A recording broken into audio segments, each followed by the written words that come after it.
The rain in Sector 4 did not wash things clean. It only made the grime slicker, turning the neon-drenched streets into mirrors that reflected the decay of 1,000 years of industrial expansion. Elior wiped a smear of hydraulic fluid from his forehead, leaving a dark streak across his pale skin. His mag boots clanked heavily against the metal grating of the service gantry, 80 stories above the street level. Below him, the megacity breathed like a dying beast. Fog coils, thick with sulfur and ozone, wrapped around the spires of the habitation towers. Holographic billboards, 10 stories tall, cut through the gloom with blinding bursts of pink and electric blue. Eternal youth, one advertisement screamed, showing a human woman with skin like porcelain laughing while holding a vial of crimson liquid, certified Nosferi-derived enzymes. Be timeless. Elior snorted, the sound lost in the roar of a passing atmospheric transport. He adjusted the wrench in his grip and turned back to the jammed coupling on the district's atmospheric recycler. Timeless. That was a joke. Down here in the dregs, nobody was timeless. You were lucky if you made it to 60 before the factory toxins or the street violence punched your ticket. He cranked the bolt. Metal groaned against metal. The rusted housing finally gave way with a sharp crack, and a hiss of pressurized steam vented into the night air. Done. He tapped the comms unit behind his ear. Control, Unit 7-9 is clear, he said, his voice raspy from the chemical fumes. Recycler is back online. Pressure is normalizing. Copy that. 7-9, a bored voice crackled back. Shift is over. Clock out. Elior slumped against the railing, looking out over the abyss. He was 28 years old, but his joints ached like he was 50. He was a tech, a fixer, a grease monkey for the infrastructure that kept the rich comfortable in the upper spires while gravity pulled everything else down to the rot. He climbed down the service ladder, the vibration of the city humming through his gloves. As he reached the locker room, he stripped off his heavy rig, the exoskeletal supports hissing as they disengaged. Underneath, he wore a gray jumpsuit that had seen better days, patched at the elbows and knees. He sat on the bench and pulled up his personal interface. A small holographic projection flickered to life from his wrist unit. It was a video message from the hospital ward. "Hey, El." The voice was soft, breathless. It was Mara. She looked thinner than she had 2 days ago. The biobed she lay in was surrounded by monitors, their readouts glowing in harsh amber. "I think the new med cocktail is working. My chest feels a little lighter today. Don't work too hard, okay? I know you're taking double shifts. Just come visit when you can. Love you." The message looped. Elior watched it 3 times. He checked his credit balance. It was pitiful. The specialized filtration treatments for Mara's lung degradation, a byproduct of growing up near the plasma refineries, cost 400 credits a week. He had 350. He swiped the display away, anger simmering low in his gut. It was a cold, familiar weight. He grabbed his jacket, a heavy synthetic leather designed to repel the acid rain, and headed for the transit lift.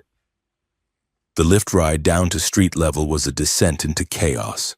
The air grew thicker, smelling of fried spices, unwashed bodies, and exhaust. When the doors opened, the noise hit him like a physical wave.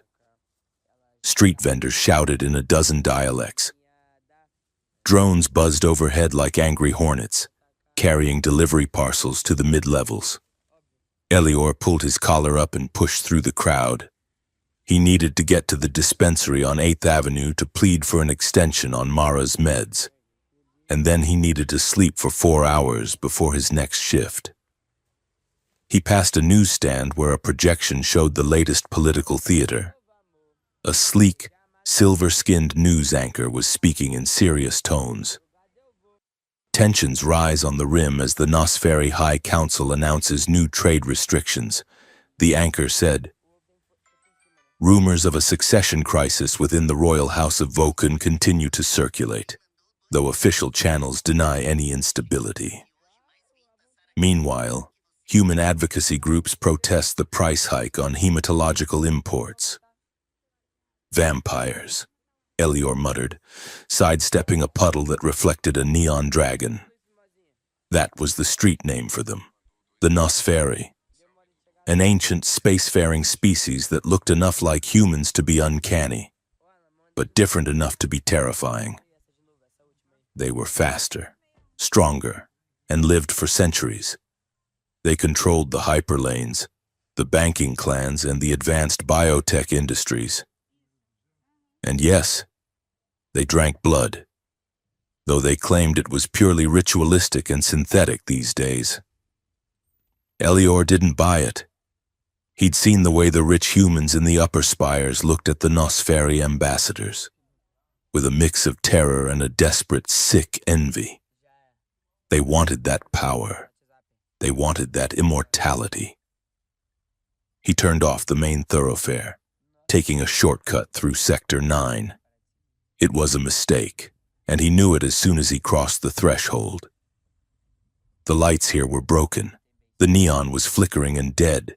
The alleyways were narrow, twisting like the intestines of the city. Rain began to fall harder, drumming against the metal awnings. It hissed as it hit the garbage piles rotting in the corners. Elior quickened his pace, his hand drifting to the heavy wrench he kept in his deep pocket. It wasn't a weapon, but a 2-pound span of hardened alloy could do a lot of talking if it had to. He was halfway down a particularly dark stretch, flanked by the rusting hulks of abandoned service droids. When he heard it, it was not the sound of a mugger. It wasn't the heavy tread of a security bot. It was a crash, followed by a small, ragged sob. Elior stopped. The sound came from behind a stack of shipping crates near the rear entrance of a building with blacked-out windows. He knew that building. It was a chop shop, an unlicensed clinic where people went when they couldn't afford the hospitals and didn't care about hygiene. He should keep walking. This was how people died in Sector 9. You minded your own business. You kept your eyes on the pavement. But the sob came again. It was high-pitched, wet with pain.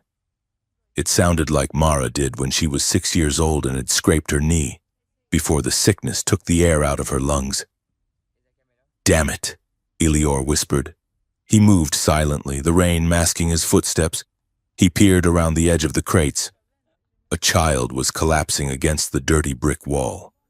But it wasn't a human child. The boy was small, perhaps 7 or 8 years old by human standards. He wore clothes that looked like shredded silk, fine material that was now stained with mud and oil. His skin was the color of moonlight on gray stone, pale and luminous. Faint, bioluminescent veins traced patterns beneath his skin, pulsing with a weak, erratic blue light. The boy slid down the wall, his head lolling back. His eyes were squeezed shut, and black fluid, blood, but wrong, leaked from his nose and the corner of his mouth. Elior took a step forward, his tech instincts overriding his caution. The kid was in system failure. He could see the tremors racking the small body. "Hey," Elior said, keeping his voice low. "Hey, kid, you okay?" The boy didn't answer. He just gasped, a shallow, rattling sound. Suddenly, the steel door of the clinic burst open with enough force to dent the metal siding. Elior jumped back, raising his hands, the wrench half drawn from his pocket. A figure rushed out into the rain.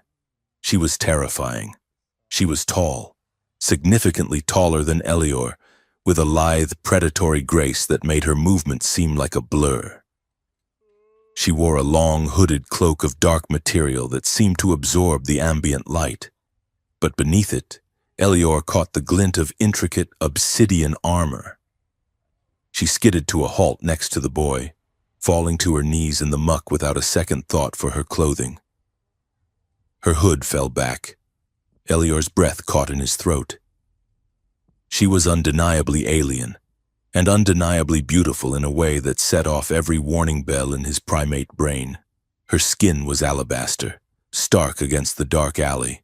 Her hair was a cascade of midnight silk, soaking in the rain. But it was her face that held him. High, aristocratic cheekbones, lips the color of a bruised plum, and eyes that were solid, endless black orbs without whites or irises. She turned those eyes on him. For a second, Elior thought she was going to kill him. He saw the flash of fangs, sharp, needle-like distinctness behind her lips. She smelled like ozone and crushed flowers, a scent so potent it cut through the stench of the garbage. "Get back!" she hissed. It was human language, but the accent was thick, archaic, rolling the vowels in a way no street slang ever did. "I just heard the noise," Elior said, backing up slowly. "I'm not looking for trouble." She ignored him, turning back to the child. She gathered the boy into her arms, her movements frantic. She placed a hand over his chest, and Elior saw a flare of crimson energy spark from her fingertips, sinking into the boy's body. "No, no. Stay with me. Valen.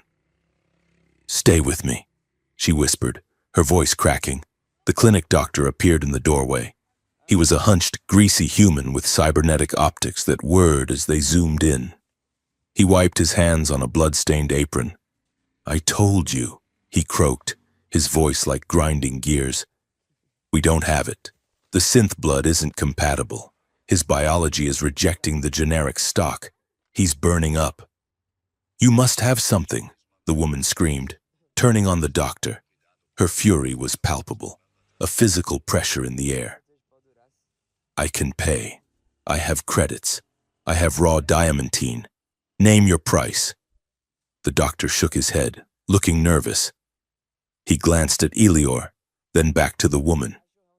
"It's not about money. It's the blood type. It's an ancient strain. Nobody carries that.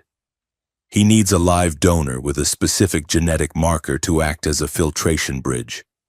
Without it, the poison in his system will seize his heart in 10 minutes. The woman looked down at the boy, her expression crumbling from rage into absolute, shattering despair. She looked like a statue of grief carved from ice. "Please," she whispered to the air. "He is all that is left." Elior stood frozen. He watched the rain run down her face, mixing with tears that looked like mercury. He looked at the boy. The bioluminescence in the kid's veins was flickering, going dark. Elior remembered the night he had rushed Mara to the emergency ward, carrying her because the lift was broken, feeling her light frame shaking against his chest, praying to a god he didn't believe in that someone would open the door. He stepped forward. "What do you need?" Elior asked. The woman's head snapped toward him. The doctor squinted. "A bridge," the doctor said dismissively. "A universal donor with high compatibility to exotic proteins. O negative, but with the R null mutation. 1 in a million. You're just a grease monkey. Kid, walk away." "Scan me," Elior said. The doctor blinked. "What?" "I said scan me. I'm O negative. I don't know about the mutation, but I've never been sick a day in my life aside from hangovers. Just check." The woman, this alien creature, looked at him with a mixture of confusion and desperate hope. She moved faster than Elior could track. One moment she was kneeling, the next she was standing directly in front of him. She grabbed his wrist. Her grip was like iron, cold and unyielding. She dragged him toward the clinic door. "Scan him," she commanded the doctor. The doctor pulled a handheld scanner from his belt and ran a beam of red light over Elior's arm. The machine beeped, then it beeped again, faster, A string of green text scrolled rapidly across the tiny screen. The doctor's cybernetic eyes widened. "I'll be damned," the doctor muttered. "R null positive. High plasticity. It's a match. A dirty match. But a match." The woman let out a breath that sounded like a sob. She looked at Elior, really looked at him, for the first time. Her obsidian eyes seemed to bore into his skull. "You will do this?" she asked. Her intensity was terrifying. Elior looked at the sharp points of her fangs. He swallowed hard, trying to keep his knees from knocking together. He forced a crooked smile. "I'm not on any vampire menu, right? This is just a transfusion?" She didn't smile. She didn't even understand the joke. "This is life," she said solely. "Fine," Elior said, his voice trembling slightly. "Take what you need." They moved inside. The clinic smelled of antiseptic and rot. The lighting was harsh fluorescent strips that buzzed incessantly. The doctor cleared a table, sweeping off a pile of dirty rags. "Lay him down," the doctor ordered. "And you, sit there." Elior sat in a rusted dental chair. The woman laid the child on the table next to him. The boy was gray now, the light in his veins almost extinguished. The doctor wheeled over a machine that looked like a nightmare. It was a jury-rigged contraption, a blend of standard human medical pumps and something else, dark, organic-looking plating covered in glowing violet runes. It hummed with a sound that vibrated in Elior's teeth. "This is a resonant transfusion rig," the doctor muttered. "Connecting tubes. I salvaged the core from a crashed Nosferi scout ship. It doesn't just move blood, it harmonizes the bioelectric fields. It's the only way to get a human to interface with. Whatever he is." He stuck a thick needle into the child's arm. The boy didn't flinch. Then he turned to Elior with a fresh needle. "This is going to hurt, kid. It's going to pull hard. Wait," the woman said. She stepped between the doctor and Elior. She placed her hand on the machine. She looked at the doctor. "Do not use the standard protocol. Use the Vulcan binding." The doctor dropped the needle. He went pale, his human eye widening in horror. "The binding? Are you insane? That's ancient tech. It's forbidden. It creates a—" "Do it!" she roared, her voice vibrating the metal shelves. "The poison is magical in nature. A physical transfusion will not suffice. We need a soul bridge." She turned to Elior. She reached out and touched his cheek. Her fingers were cold, but her touch sent a jolt of electricity down his spine. "Listen to me, human," she said, her voice dropping to a fierce whisper. "This will save him. But it will cost you. It will hurt. Do you still agree?" Elior looked at the dying boy. He looked at the woman's terrified, fierce eyes. He thought of Mara, alone in the dark. "Just do it," he whispered, "before I change my mind." The woman nodded. She leaned over the machine and whispered a phrase in a language Elior had never heard. It sounded like shifting stones and rushing water.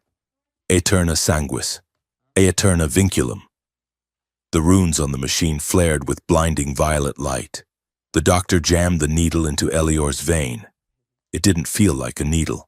It felt like a hook had been sunk into the center of his chest and was being yanked out. Elior screamed, his back arching off the chair. Heat, liquid fire surged up his arm, not out. It felt like the machine was pumping magma into his veins. The room dissolved. He wasn't in the clinic anymore. He was floating in a void of stars. But the stars were red. He saw a throne carved from a single massive diamond, floating in the center of a nebula. He saw a city built into the hollowed-out skull of a moon-sized creature. He saw the woman, Liriana, a voice whispered in his mind. Liriana, standing alone in a vast cathedral of glass and bone. She was weeping blood. She was screaming silently at a sky full of enemy ships. He felt her loneliness. It was a deep, crushing ocean, It was heavier than the gravity of the megacity. He felt her fear, not for herself, but for the legacy, for the child, for the burden of a crown she didn't want. "Who are you?" her voice echoed in his head, booming like thunder. "I'm nobody," he thought back, his mind fracturing under the pressure. "I'm just a tech. You are the anchor," the voice replied. Suddenly, their eyes locked across the cosmic distance. He saw himself reflected in her obsidian gaze. He saw his own life, the grease, the exhaustion, the love for his sister, laid bare, and he saw her hunger. Not for food, but for connection, for survival. Their pulses synchronized. Thump, thump, thump, thump. One rhythm, one flow. In the clinic. The doctor gasped. "Look at the lines," he shouted. The clear tubing running between Elior and the boy didn't just turn red. It glowed. A lattice of light, intricate and geometric, began to spread from the needle entry point up Elior's arm. It looked like a tattoo being branded from the inside out. The machine whined, reaching a crescendo. Elior felt a final massive tug on his life force, as if his soul was being stretched like taffy. He gasped, his vision tunneling. Across the room, on the table, the boy gasped too. A deep, lung-filling breath, the gray skin flushed with a sudden, healthy violet hue. The bioluminescence in his veins flared bright and steady. The woman let out a cry of relief. She grabbed Elior's free hand, clutching it to her chest. "He lives." She sobbed. "He lives." The narrator of the universe might have paused then to mark the moment. In a filthy alley clinic, amidst the smell of rust and rain, the technician named Elior had done a simple thing.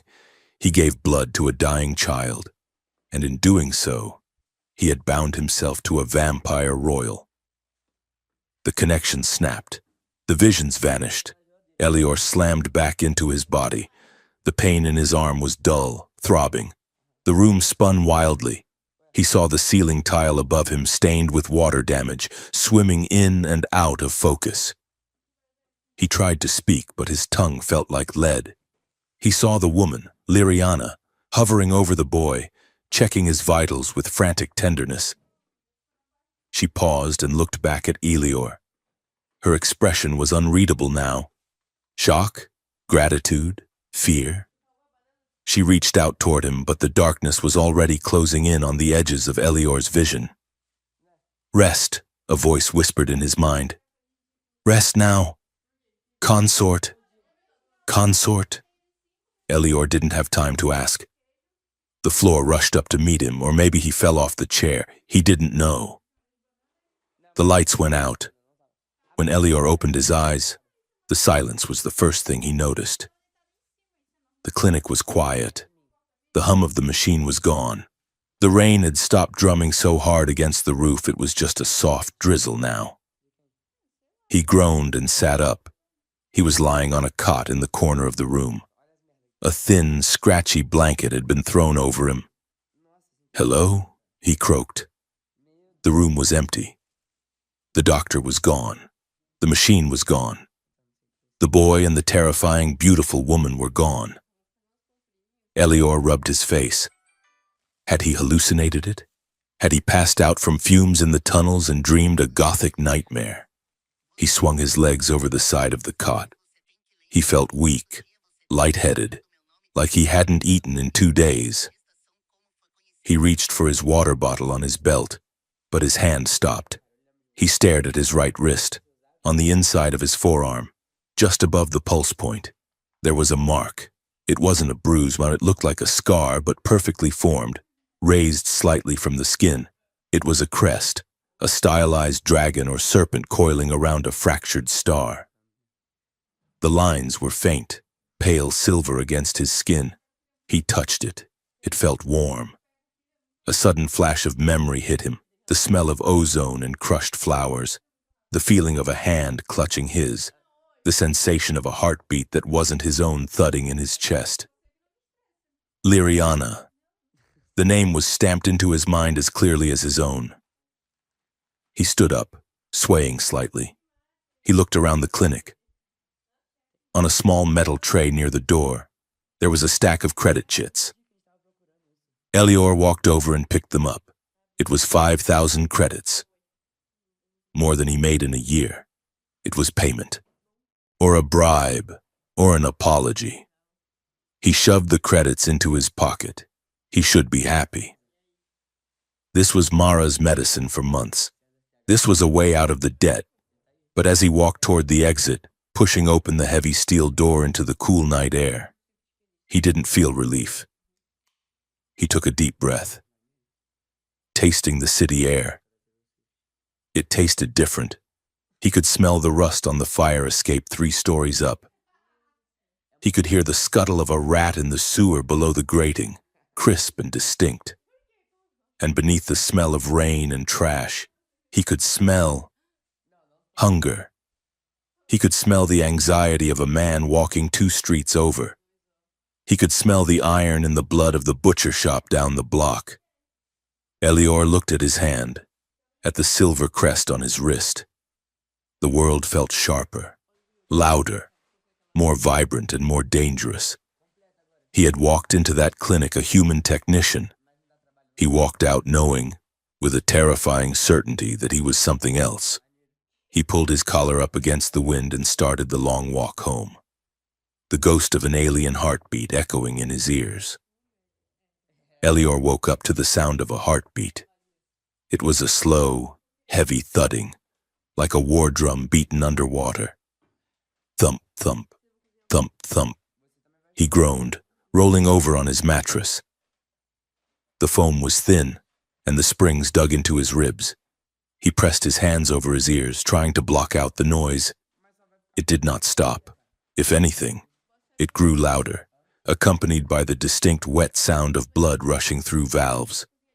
He sat up, gasping. The noise wasn't coming from the street. It was coming from the apartment next door. His neighbor, Mrs. Gable, was an 80-year-old woman who spent her days watching holographic soap operas. Elior realized with a jolt of nausea that he was hearing her heart beating through the ferro-concrete wall. He stumbled out of bed, his feet tangling in the sheets. The morning light filtering through the grime of his single window was blinding. It felt like someone was stabbing needles into his retinas. He grabbed his sunglasses from the table and shoved them on, blinking against the glare. Coffee. He needed coffee. He fumbled with the dispenser in his kitchenette. The machine whirred and spat out a cup of sludge that smelled like burnt plastic. Elior took a sip and immediately spat it into the sink. It tasted like ash. It tasted like dead things. He opened the fridge. There was a carton of synthetic eggs and a packet of rehydrated ham. He heated them up, his stomach growling with a hunger that felt hollow and sharp, scratching at the back of his throat. But when he put a forkful of eggs into his mouth, the texture was revolting. It felt like chewing on wet sponge. He spat that out too. "What is wrong with me?" he whispered. His voice sounded too loud in the cramped room. He sat on his couch, rubbing his temples. He turned on the wall screen to drown out the sound of Mrs. Gable's heart. A cooking show was playing. A chef in pristine white was searing a slab of expensive real meat steak. Elior watched the meat hit the pan. He watched the red juices sizzle and run across the black metal. His mouth watered. A cramp seized his stomach, violent and demanding. For a terrifying second, the smell of the searing meat seemed to drift out of the screen, rich and iron-heavy. He leaned forward, mesmerized by the red liquid pooling on the plate. He snapped the screen off. He sat in the sudden silence, breathing hard. He looked at his wrist.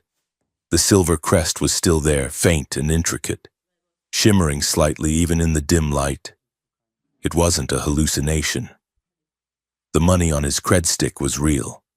The mark was real. And apparently, the fact that he was losing his mind was also real. He had to get out. He had to go to work. Routine. He needed routine. The locker room at the maintenance depot smelled of stale sweat and degreaser. Usually, Elior ignored it. Today, it assaulted him. He could smell the sour anxiety coming off the new guy. 3 rows down, he could smell the fermentation of the illicit alcohol stored in Unit 42. Jace, his shift partner, slammed a locker shut. The sound cracked like a gunshot in Elior's sensitive ears. Elior flinched, dropping his helmet. Whoa, easy there, Sparky. Jace laughed. He leaned against the bench, looking Elior up and down. You look like wreck, pale as a sheet, eyes all red-rimmed. Rough night? You have no idea, Elior muttered, bending down to pick up his gear. He tried to control his breathing. Jace smelled like onions and cheap tobacco. It was overpowering. Let me guess. Jace grinned. You finally hit up that neon club in Sector 6? The one with the gravity dance floor? You look like a hungover vampire, man. Elior froze. His heart hammered against his ribs, a frantic hummingbird rhythm that felt out of sync with the slower, heavier beat he kept hearing in the back of his head. Very funny, Elior said, forcing a laugh. It sounded brittle. Just a bad synth burger. Food poisoning. He geared up quickly, desperate to get away from the smells and the noise, but the shift was a nightmare. Every screech of metal, every shout from the foreman felt like a physical blow. And through it all, there were flashes. He would be welding a seam on a ventilation duct, and suddenly the sparks would turn into stars. He would see a face, high cheekbones, obsidian eyes, lips parted in a silent cry. He would feel a wave of crushing sadness that wasn't his own, followed by a spike of cold, sharp fear. Liriana. The name was a ghost haunting his synapses. By the time his shift ended, Elior felt like a wire stretched to the breaking point. He skipped the post-shift drink with Jace and headed straight for the transit station. The maglev train was packed. It was rush hour in the lower districts. Bodies were pressed together, a sea of gray jumpsuits and tired faces. Elior found a spot near the door, clutching the handrail. The train accelerated, blurring the tunnel lights into streaks of orange and white. Then, it hit him. It wasn't a sound or a smell. It was a sensation of pure, distilled panic. It washed over him like a bucket of ice water. Danger. Close. Run. Elior gasped, his knuckles turning white on the rail. It wasn't his panic. He knew that. He was just standing on a train. But the feeling was undeniable. It was her fear. He looked up, scanning the crowded car. The world seemed to slow down. The chatter of the commuters faded into a dull roar. At the far end of the car, 3 people were standing perfectly still. They were tall, wearing long coats of a material that seemed to absorb the light, matte black, expensive, and out of place in a worker's transport. They were pale, their skin possessing the same marble-like quality he had seen on Liriana, but without her terrifying beauty. These faces were hard, angular, and cruel. They were staring directly at him. They didn't blink. They didn't sway with the motion of the train when they just watched him with eyes that looked like chips of flint. Elior's heart leaped into his throat. Nosferi. Not the rumors. Not the advertisements. Real ones. Hunters. The train began to decelerate for the next station. The lead figure, a man with hair the color of bone, took a step forward. The crowd parted around him instinctively, as if repelled by a magnetic field. Elior didn't wait. As soon as the doors hissed open, he bolted. He shoved past a drone delivery bot and sprinted onto the platform. He didn't look back. He took the stairs 2 at a time, vaulting over a turnstile. He knew the layout of this district. He knew the back alleys and the service tunnels. He ran until his lungs burned, weaving through the labyrinth of Sector 8. He ducked through a laundry market, scattering hanging sheets of synth fabric. He scrambled over a chain-link fence. When he finally reached his apartment building, he stopped, chest heaving. He crouched behind a dumpster, listening. Silence. Just the distant hum of the city, no footsteps, no heartbeats other than his own. He let out a shaky breath. He had lost them. He climbed the fire escape, avoiding the main lobby. He pried open his window and tumbled onto his living room floor. He lay there for a moment, staring at the cracked ceiling plaster. Safe. He was safe. Then the lock on his front door clicked. It didn't shatter. It didn't explode. It simply clicked, the heavy deadbolt sliding back with a smooth mechanical precision that suggested a high-level override. Elior scrambled to his feet, grabbing the only weapon he had, a heavy iron pry bar he used for stubborn heavy machinery. The door swung open. 2 figures stepped in. They were armored in sleek, interlocking plates of dark gray metal, their faces obscured by helmets that had no visors, only smooth, sensory surfaces. They held weapons that hummed with a low, menacing pitch, energy rifles, military grade. They flanked the doorway, creating a corridor. Through that corridor walked Liriana. She looked nothing like the frantic, desperate woman in the alley. She was transformed. She wore a coat of deep crimson velvet over armor that gleamed like obsidian glass. Her hair was pulled back into an intricate braid woven with silver wire. On her head sat a delicate, veiled crown that obscured the upper half of her face, but he could feel her eyes burning through the mesh. She stepped into his cramped, messy apartment like a queen entering a stable. She looked at the pry bar in his hand, then at his face. "Put that down." "Elior," she said. Her voice was cool, commanded, and utterly devoid of the vulnerability he had seen the night before. Elior tightened his grip on the bar. "Who are these guys? Did you send those freaks on the train to chase me?" Liriana tilted her head. "The freaks, as you call them, were scouts from the House of Varkon. If they had caught you, you would currently be in a dark room having your blood drained 1 liter at a time to analyze its properties. My guard is here to ensure that does not happen. Your guard broke into my house," Elior snapped. "We unlocked it," she corrected. "There is a difference. Now, gather your things. We are leaving." "Leaving?" Elior laughed, a sharp, hysterical sound. "I'm not going anywhere with you. I did the job. I saved the kid. You paid me. Transaction over. Get out of my apartment." Liriana sighed, a sound of profound impatience. She took a step forward. The aura of power around her was palpable, displacing the air in the room. "It is not a transaction," she said. "It is a binding. Do you think you can simply walk away from a blood covenant? Do you think the universe works that way?" "I don't care how the universe works," Elior shouted. "I'm a maintenance tech. I fix air filters. I don't do whatever this is. I am not some mystical blood toy for you to drag around." The air in the room dropped 10 degrees in a second. Liriana moved. She was across the room before Elior could blink. She grabbed the pry bar. She didn't yank it away, she simply squeezed the iron. Elior watched in horror as the metal groaned and bent under her fingers, the solid iron warping like soft clay. He let go, backing up until he hit the wall. Liriana tossed the ruined tool onto his couch. She pulled back her veil, revealing her face. Her eyes were hard, but there was a flicker of something else in them. Desperation? Guilt? "You are not a toy," she hissed, her voice low and dangerous. "You are a vessel. You carry the blood of the Vulcan line in your veins now. When I invoked the ritual, I did not just borrow your blood. I bound your life force to mine."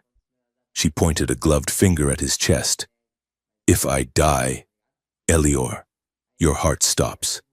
If you die, my mind shatters. That is the law of the covenant. It was forbidden magic, yes, but it is done. You are bound to my line. Specifically, you are bound to me. Elior stared at her, his mouth opening and closing. If you die, I die? Yes. And if I get hit by a bus, then I suffer catastrophic neural shock that will likely leave me vegetative or dead. Elior slid down the wall until he was sitting on the floor. That's insane. You can't just do that to someone without asking. I asked if you would save him, she said, her voice softening slightly. You said yes. I didn't know the terms and conditions included a soul merger. We do not have time for this, Liriana said, her tone hardening again. The House of Varkon knows you exist. They know the heir lives. They are coming. You come with me to the Enclave, where I can protect you, or you stay here and die before sunrise.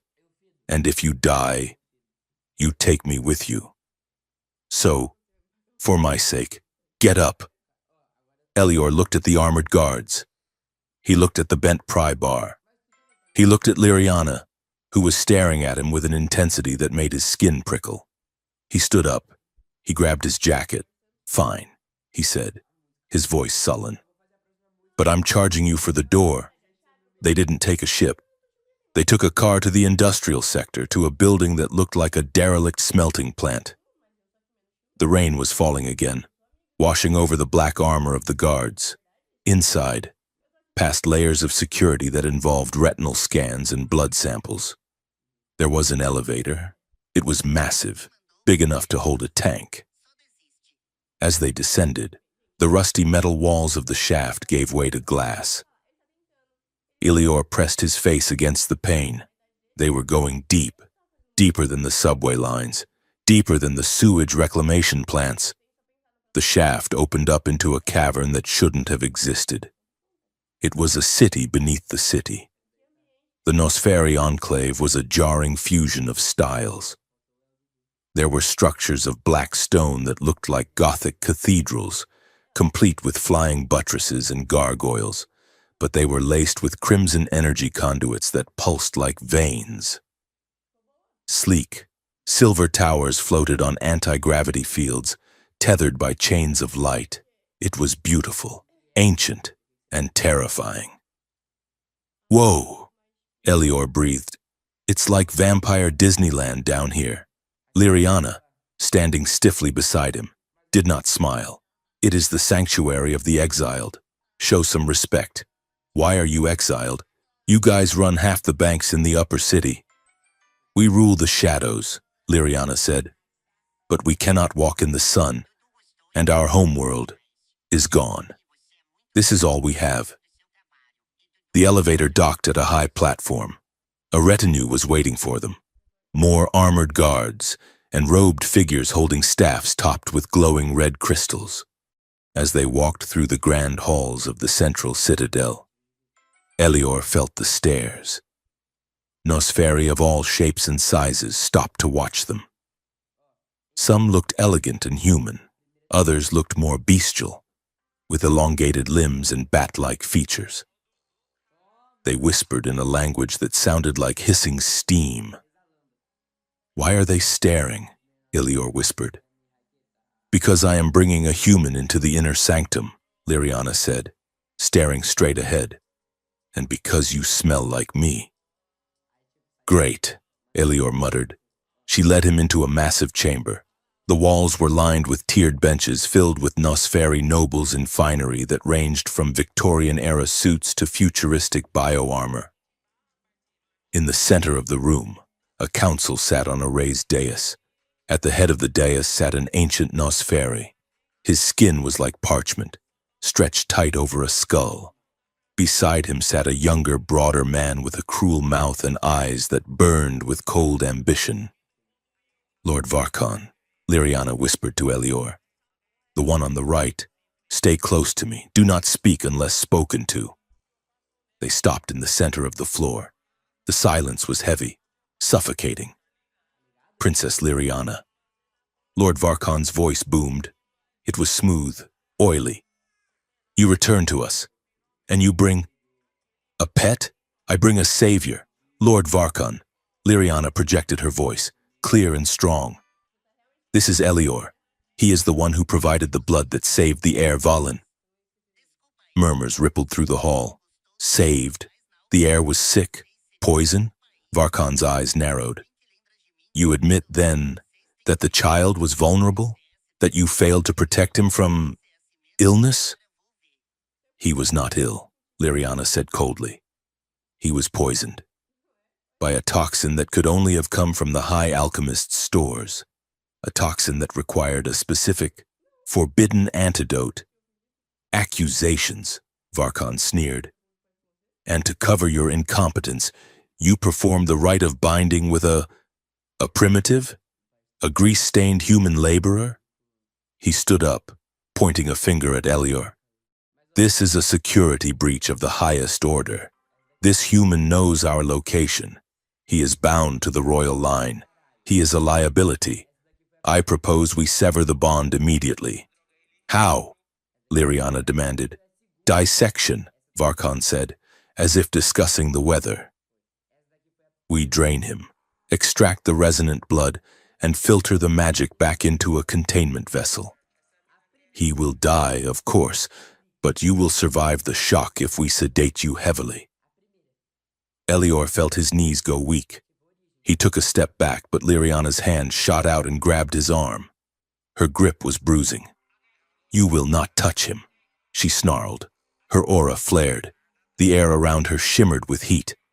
Her eyes began to glow with a deep, red light. He is not a liability.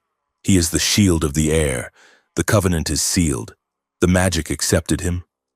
If you kill him, you cripple me. Is that your goal, Varkon? To cripple the regent so you can take the throne? The High Elder raised a hand. Silence. The old vampire looked down at Elior. He looked at the mark on Elior's wrist, visible where his jacket sleeve had ridden up. The bond is done, the elder rasped. To break it now would be to insult the old laws. The human is part of the house. Part of the house? Varkon laughed. He is a stray dog. The law is clear, the elder said. A bond of this magnitude, invoked by a royal, is binding. He is, effectively, a consort. The word hung in the air. Elior choked. A what? Consort, the elder repeated. He is bound to your life, princess. He is your shadow, your shield, your partner in the blood. He must remain by your side. Varkon looked furious. He sat down, his hands gripping the arms of his chair until the stone cracked. Very well. Let the human stay. But if he steps out of line, if he betrays us, I will eat his heart myself. Liriana did not flinch. She pulled Elior closer, her hand sliding down to interlace her fingers with his. It was a possessive, territorial gesture. He saved our heir, she declared, her voice ringing off the vaulted ceiling. He is mine. The words hit Elior like a physical shockwave. He is mine. He felt it through the bond. He didn't just hear the words, he felt the intent behind them. It was a fierce, roaring protectiveness, but it was a claim. It was the feeling of a dragon curling around a hoard of gold. And beneath the terror, beneath the absurdity of it all, Elior felt a hot, confusing thrill shoot through his veins. His heart hammered, and for a split second, he felt her heart hammer back in perfect sync. The chambers they were given were lavish, filled with silk tapestries and ancient statues. But to Elior, it looked like a gilded cage. As soon as the heavy doors closed, sealing them in, Liriana released his hand like it burned her. She paced across the room, ripping the veil from her head and throwing it onto a table.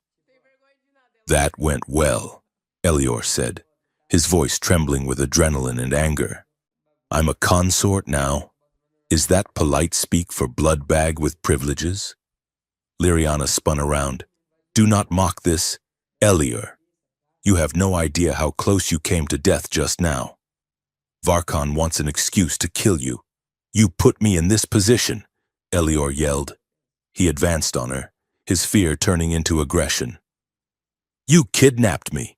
You bound my soul to yours without a manual, and now you're telling these monsters that I'm yours? I did what I had to do, she shouted back. Her composure cracked. Her fangs were visible, sharp and glistening. My nephew was dying. My family is being hunted. I am alone in a court of vipers. I didn't ask for a human mechanic to be my destiny. But here we are. I have a life, Elior screamed. I have a sister who needs me. I have a job. I can't play house with a vampire princess. You don't have a choice. They were standing chest to chest now. The anger in the room was palpable, swirling around them like smoke. And then, the bond flared. It wasn't a vision this time. It was a feedback loop. Elior felt Liriana's rage, hot and spicy like pepper.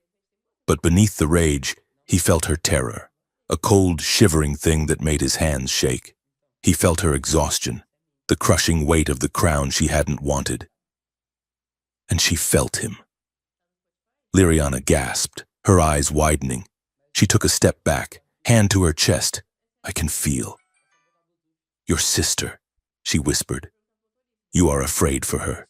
You are afraid you won't be there. Stop it, Elior breathed, clutching his own chest. Get out of my head. I can't, she said. Her voice was trembling. Your heart.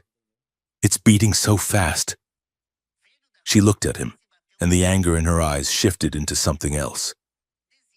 The adrenaline of the argument, the fear of the council, the physical proximity. It all twisted together in the crucible of the blood bond. The intimacy of it was shocking. It was more intimate than touch. It was more intimate than sex. It was the raw, unfiltered sensation of another living being's soul. Elior looked at her lips. He felt a sudden, irrational urge to close the distance, to taste the fear and the power radiating off her. He felt her hunger, not for food, but for comfort, for an anchor in the storm. Liriana stepped closer again, drawn by the same magnetic pull. Her hand hovered near his face, her claws retracted. You are mine, she whispered, repeating the words from the council chamber. But this time, it wasn't a proclamation. It was a question. It was a plea. Elior swallowed hard. The air between them crackled with static. He should push her away. He should run. But he couldn't. I'm here, he said, his voice rough. I'm not going anywhere. Apparently, Liriana let out a shuddering breath. She lowered her hand. She turned away, walking to the window that looked out over the subterranean city. You will have access to a comms unit, she said, her voice regaining a shred of its royal distance, though it remained shaky. You can call your sister. We will arrange for her care. The House of Vulcan pays its debts. Elior watched her back. He could still feel her heart racing, echoing the frantic rhythm of his own. Thank you, he said. Don't thank me yet, she replied, looking at the reflection of her own darkened eyes in the glass. The war has only just begun. And you, Elior, you are right in the middle of it. Elior walked to the window and stood beside her. He didn't touch her, but he could feel the warmth radiating from her arm, inches from his. He looked out at the alien city, at the red lights pulsing in the dark. He was a long way from the maintenance depot. Well, he said, a ghost of a smile touching his lips. At least the view is better than my apartment. Liriana looked at him. For a second, the corner of her mouth twitched upward. Only just. She said. They stood there in the silence, two strangers bound by blood and fate, listening to the synchronized beating of their hearts. The shuttle broke the atmosphere of the lower mood and ascended toward the crimson veil. Elior pressed his forehead against the cold, transparent steel of the viewport. He had spent his life repairing atmospheric scrubbers and looking up at the smog-choked sky of the megacity, imagining what lay beyond. He had expected stars. He had not expected this. The Royal Orbital Citadel did not look like a space station. It looked like a cathedral carved from obsidian and bone, floating in the void. It was a colossal spire, easily 10 miles long, rotating slowly against the backdrop of the red gas giant that dominated the view. Thousands of smaller ships buzzed around it like bioluminescent insects swarming a hive. The hull was polished to a mirror sheen, reflecting the crimson turbulence of the planet below and the hard, diamond-bright stars above. "It's beautiful," Elior whispered. "Despite himself?" "It is a tomb," Liriana said. She sat opposite him in the shuttle's plush cabin, her hands folded in her lap. Her posture was rigid, her face a mask of royal indifference, but Elior could feel the hum of anxiety vibrating through the invisible tether that connected them. "It is the last fragment of our homeworld, salvaged and launched into the dark before the sun died. We live in the bones of our ancestors. Elior." The shuttle docked with a groan of magnetic clamps. The airlock cycled, hissing with the scent of sterile ozone and ancient incense. As they disembarked, the sound hit Elior first. It was a low, melodic chanting, resonating through the floor plating. It sounded like Gregorian monks singing inside a fusion reactor. "The hymn of the void," Liriana explained, noticing his look. "It never stops. It keeps the hull sealed, or so the priests say. I believe it is just acoustic dampening for the engines." They were met not by guards, but by a medical team. Pale, slender Nosferi in white robes that shimmered like pearl. They didn't speak to Elior. They looked at him as one might look at a particularly interesting lab specimen. "Take him to the biosanctum," Liriana commanded. "Install the translator suite and the neural dampeners. Grade A military specs." "Neural dampeners?" Elior asked, backing up a step. "Hey, nobody said anything about brain surgery. It is not surgery. It is integration," Liriana said, stepping close to him. She placed a hand on his chest. Through the fabric of his jacket, her touch felt like a branding iron. "The bond is too raw. Elior, if I get angry, you will get a migraine. If I get hurt, you might go into cardiac arrest. We need to install filters to manage the feedback loop. You want this. Trust me." Elior looked into her black eyes. He felt her exhaustion, her desperate need for him to just comply so she could focus on keeping them alive. "Fine," he said. "But if I wake up and I can suddenly play the piano, I'm charging you extra." The procedure took 3 hours. When Elior woke, the world was louder. He sat up on the medical slab, blinking. The interface in his vision was no longer the clunky, holographic pop-up of his human tech. It was integrated directly into his optic nerve. Alien script scrolled across his peripheral vision, resolving instantly into readable text. Atmospheric composition. Nitrogen-oxygen standard. Threat level. Minimal. He touched his ear. A small, metallic nodule sat behind the lobe, warm to the touch. He swung his legs off the table and nearly fell over. His balance was off. Everything felt too sharp. The texture of the sheets felt like sandpaper. The hum of the lights sounded like a scream. "Breathe," a voice said. Liriana was standing in the doorway. She had changed out of her travel armor into a training suit of tight, flexible gray mesh. "Focus on my voice," she said. "Dial down the input. Imagine a volume knob in your mind. Turn it to the left." Elior closed his eyes. He imagined the knob. He turned it. The roar of the lights faded to a hum. The scratch of the sheets became soft cotton. "Better?" she asked. "Weird," Elior muttered. "But better. Good. Get dressed." We are going to the sparring ring. Now? I just had nanites injected into my brain. Now, Liriana said, tossing him a bundle of clothes. If you cannot fight with the headache, you cannot fight when Varkan's assassins are trying to bleed you dry. Move. The sparring ring was a circular platform suspended over a pit of churning red mist. The gravity here was slightly higher than standard, making Elior feel heavy and sluggish. Liriana did not go easy on him. She moved like smoke. She was a blur of motion, striking him with open palms, sweeping his legs, forcing him to block and dodge until his lungs burned. Again, she barked, resetting her stance. You are reacting with your eyes. That is too slow. I'm human. Elior gasped, wiping sweat from his eyes. My eyes are all I have. No, she said. You have the covenant. Stop looking at me. Feel me. She lunged. Elior didn't see the strike coming. It was a feint, a left hook disguised as a right jab. But a split second before her fist moved, a spike of intent flared in his chest.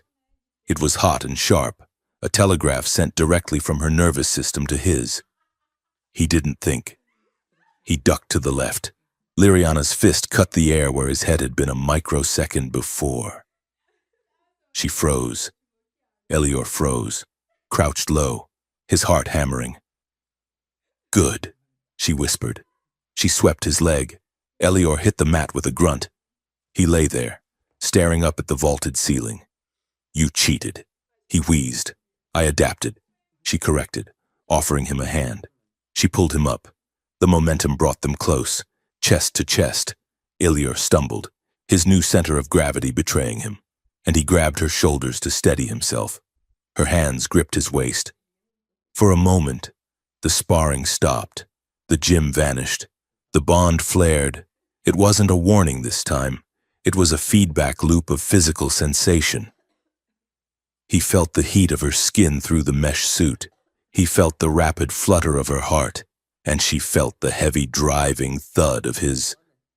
Her pupils, usually invisible in the black, seemed to dilate. He could taste her adrenaline on his tongue, a metallic, electric tang. He felt a wave of desire hit him, but he couldn't tell if it was his or hers. It was a raw, biological imperative. Connect, merge, claim. The air between them grew heavy, charged with a static that made the hair on Elior's arms stand up. He looked at her lips. She parted them slightly, a small, sharp intake of breath. We need to, Liriana started, her voice breathless. We need to work on the left hook. Elior finished, his voice rough. He stepped back, breaking the contact. The loss of warmth was immediate and physically painful, like stepping out of a hot shower into a freezing room. Liriana cleared her throat, smoothing her suit. She turned away, her movements jerky. Yes, the left hook. Take 5 minutes. Then we review the political dossiers. The war room was a stark contrast to the physical intensity of the gym. It was cold, lit by the blue glow of a massive holographic tactical map. Liriana stood by the table, manipulating the display with swipes of her fingers. Elior sat on the edge of the table, nursing a nutrient pack that tasted like chalk. The Nosferi court is not a monarchy in the way humans understand it, Liriana explained. It is a triumvirate of bloodlines. House Vulcan, my house, holds the throne of governance. We control the laws and the military. She tapped a sigil that looked like a jagged spear. House Varkan controls the history and the esoteric sciences. They are the keepers of the old ways. They believe humans are cattle. Elior, useful, but lesser. And the third, Elior asked. House Nix, she said, pointing to a symbol that looked like a weeping eye. They control the trade routes and the orbital docks. They are neutral, usually. They follow the money. She swiped the map away, replacing it with a logo that Elior recognized. It was a golden sunburst with a drop of blood in the center. Heliox Dominion, Elior said. I know them. They make the dialysis machines in my sister's clinic, and the overpriced blood boosters. They are a human Nosferi hybrid corporation, Liriana said, her voice dripping with disdain. They have a monopoly on the synthetic blood trade. They supply the enclaves, and they supply the human medical sector.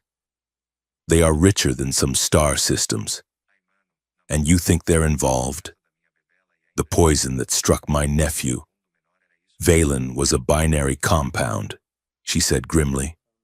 Part magical toxin, part nanoassembler. The magic is House Varkon. The nanotech, that is proprietary Heliox engineering. Elior frowned. So, the traditionalist vampires are working with the futuristic corporate sellouts? That's a weird alliance. It is a coup, Liriana said. Varkon wants the throne. Heliox wants deregulation of the blood trade. If House Vulcan falls, Varkon takes power, and Heliox gets exclusive rights to harvest resources from the human sectors without oversight. Resources, Elior repeated hollowly. You mean people? Yes. The door chimed.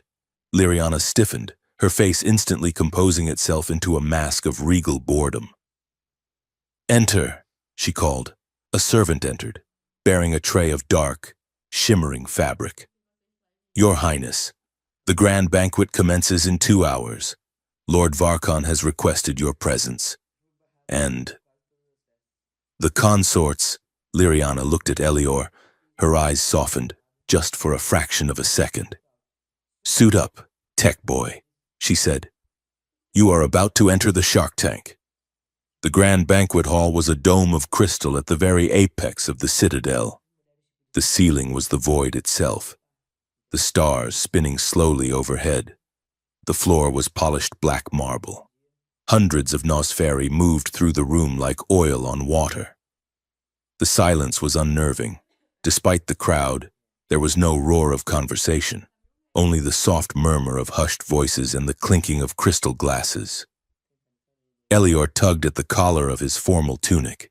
It was high-necked, black, and embroidered with the silver thread of House Vulcan. He felt ridiculous. He felt like a target.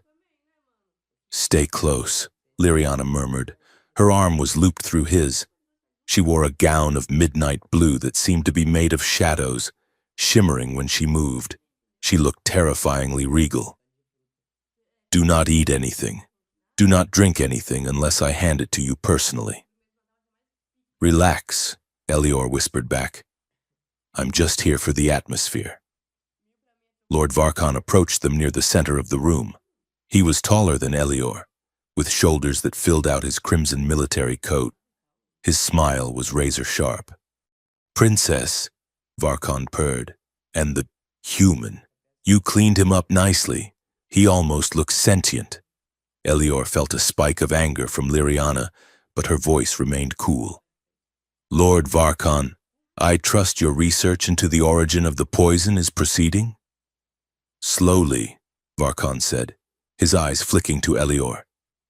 It is difficult to find the truth when there are so many foreign contaminants in the palace. He leaned in closer to Elior. Tell me, human, does it hurt, the bond, to carry royal blood in veins meant for mud and water?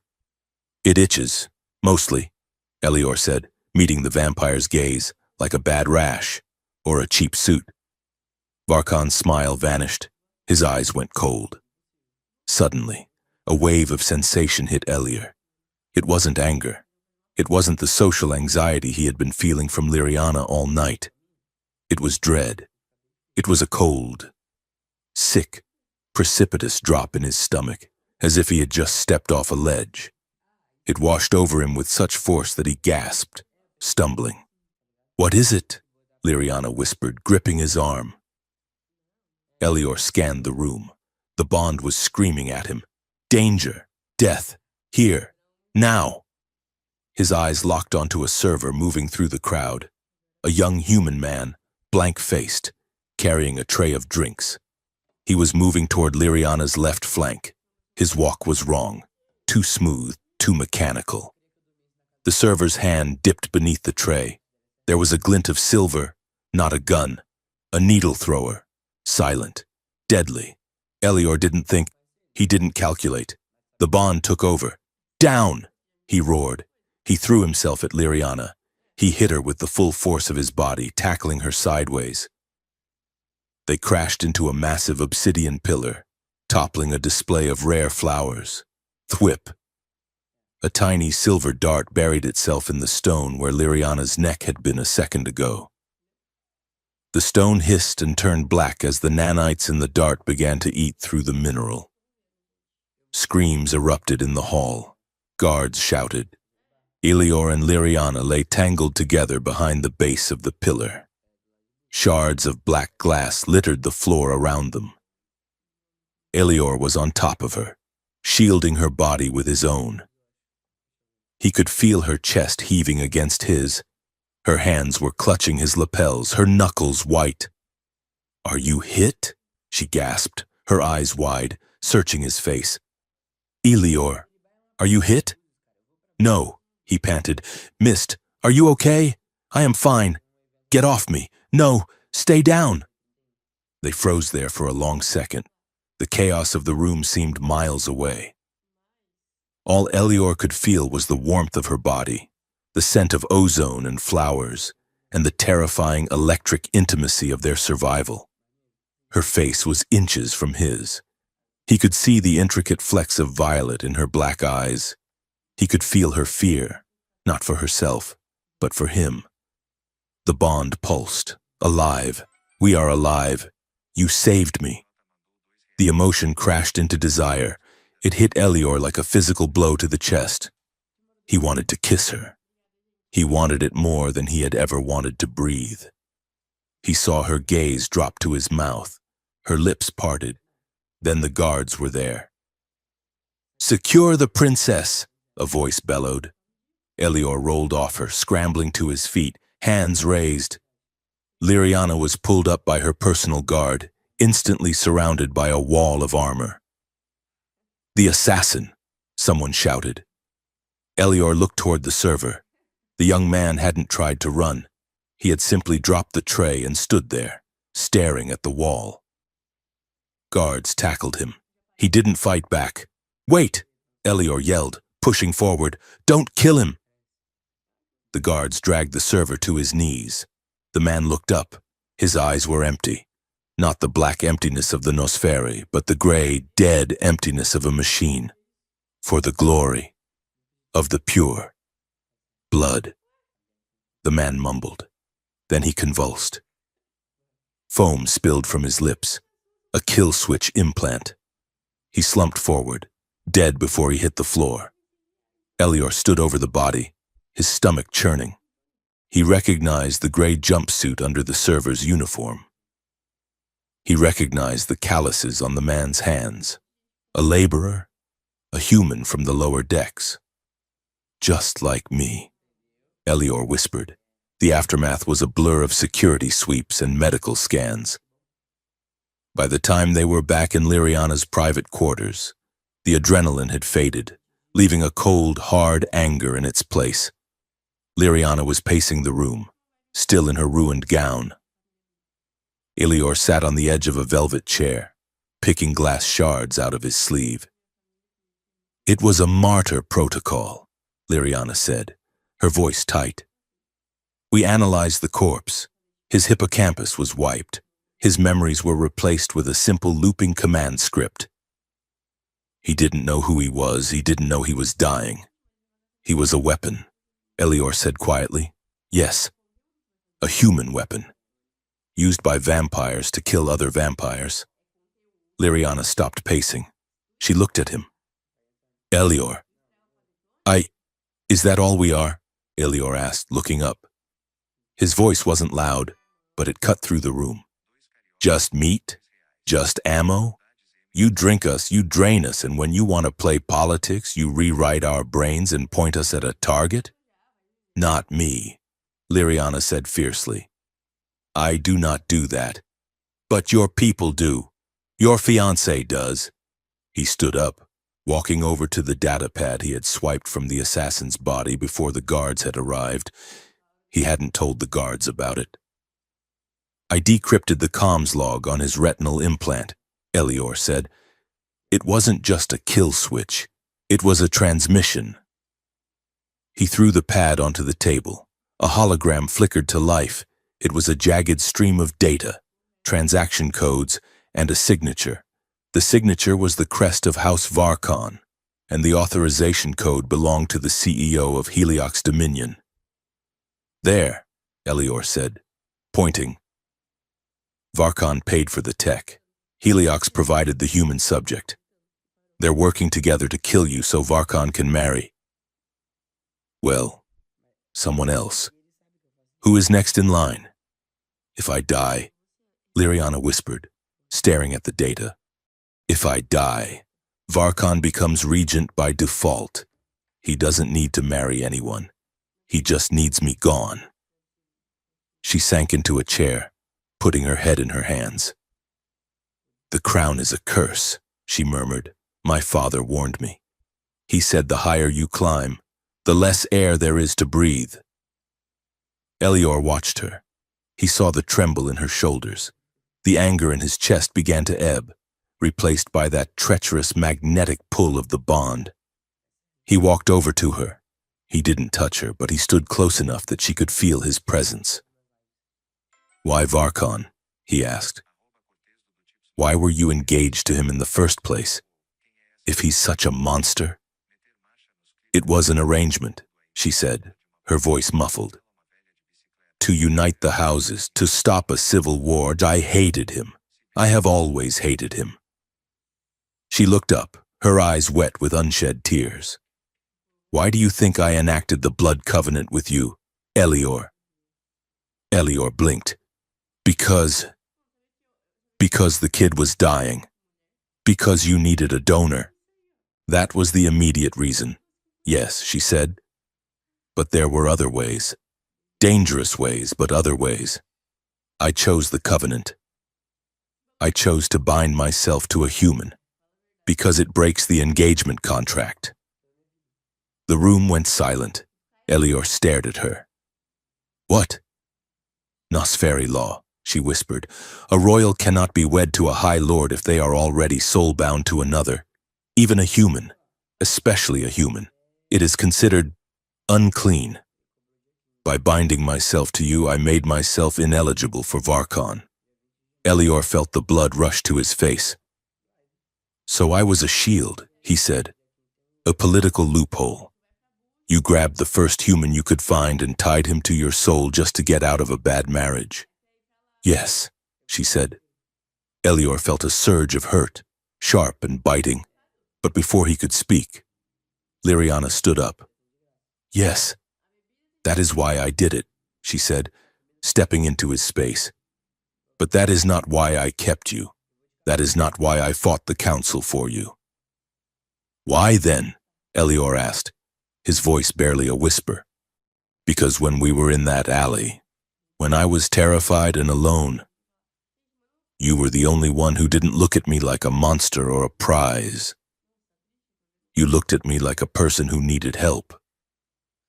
She reached out, her fingers grazing his jaw. Her touch was cool, but it left a trail of fire.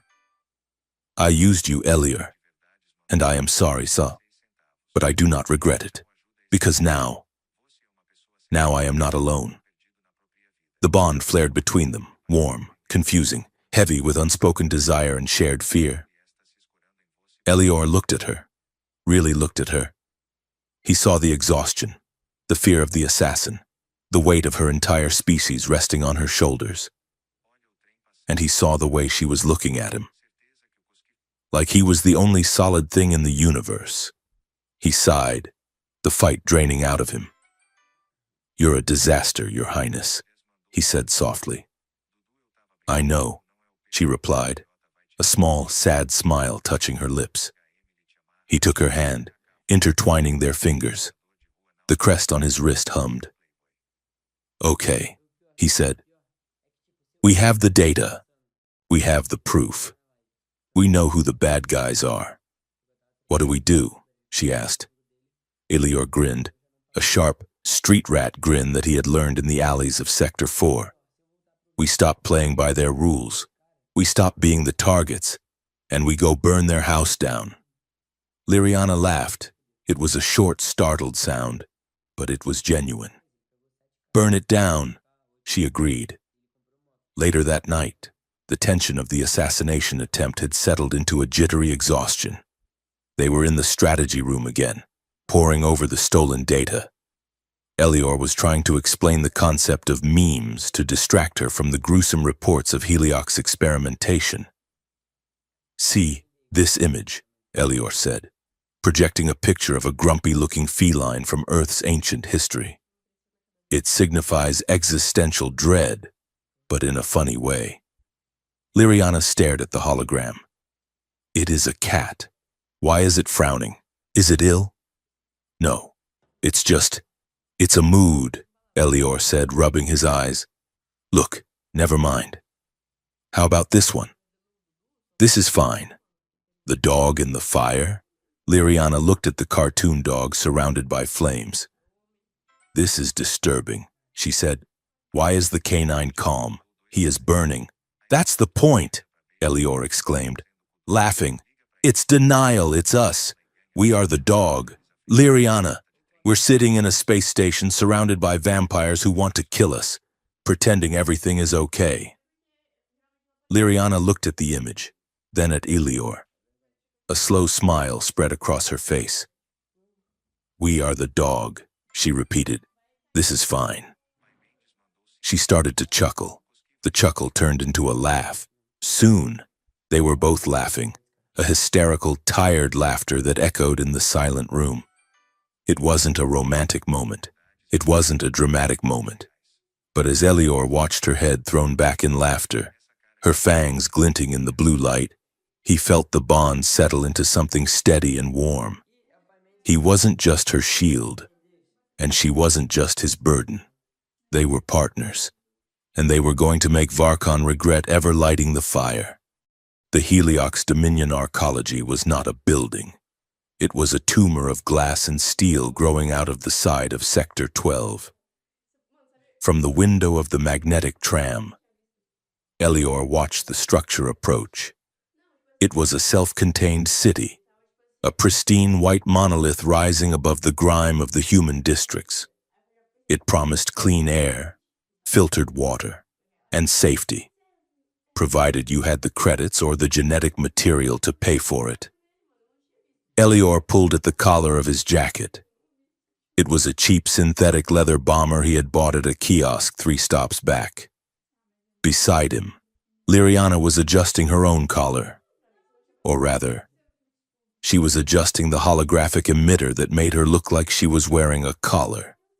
To the naked eye, she was a stunning but decidedly human woman in fashionable streetwear.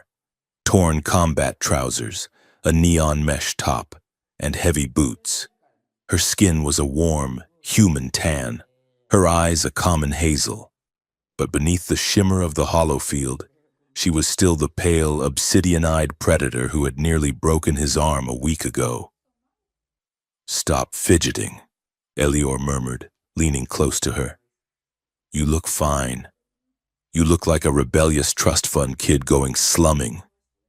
It's perfect. I feel ridiculous, Liriana whispered back. Her voice was modulated by the choker at her throat to sound less harmonic, flatter. And this projection itches. Why must humans wear clothing that has so many unnecessary zippers? It's called fashion. Your Highness, look it up.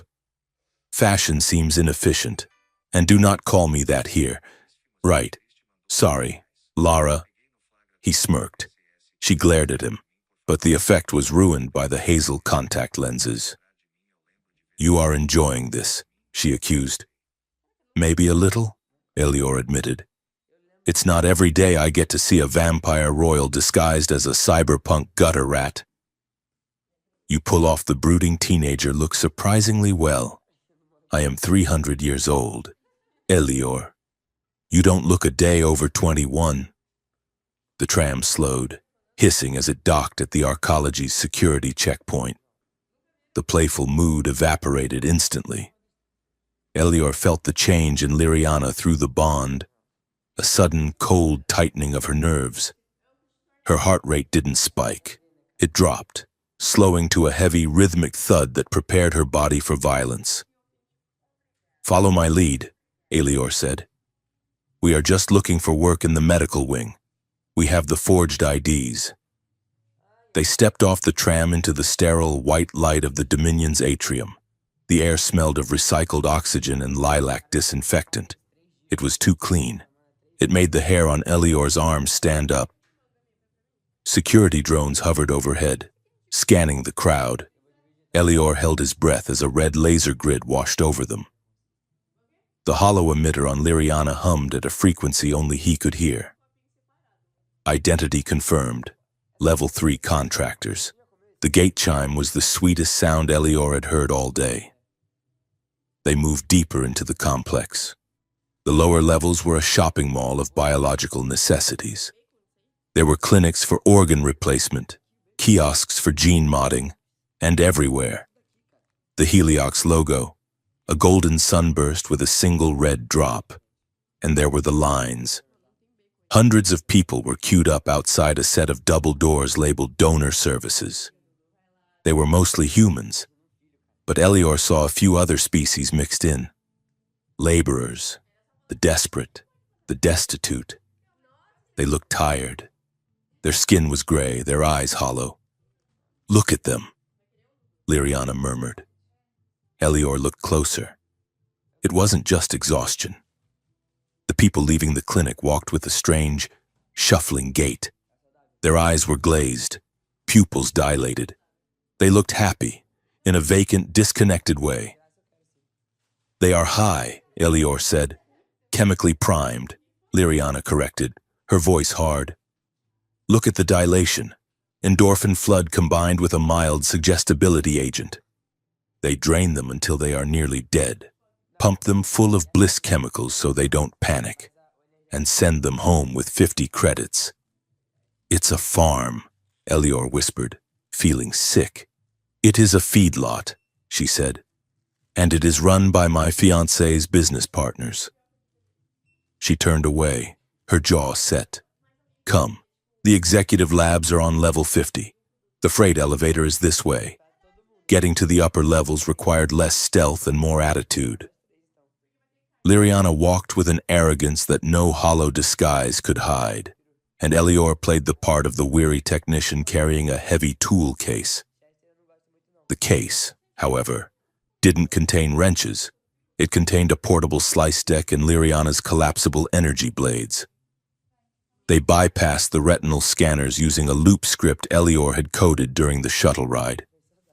The elevator ride up was tense. The bond between them was a live wire.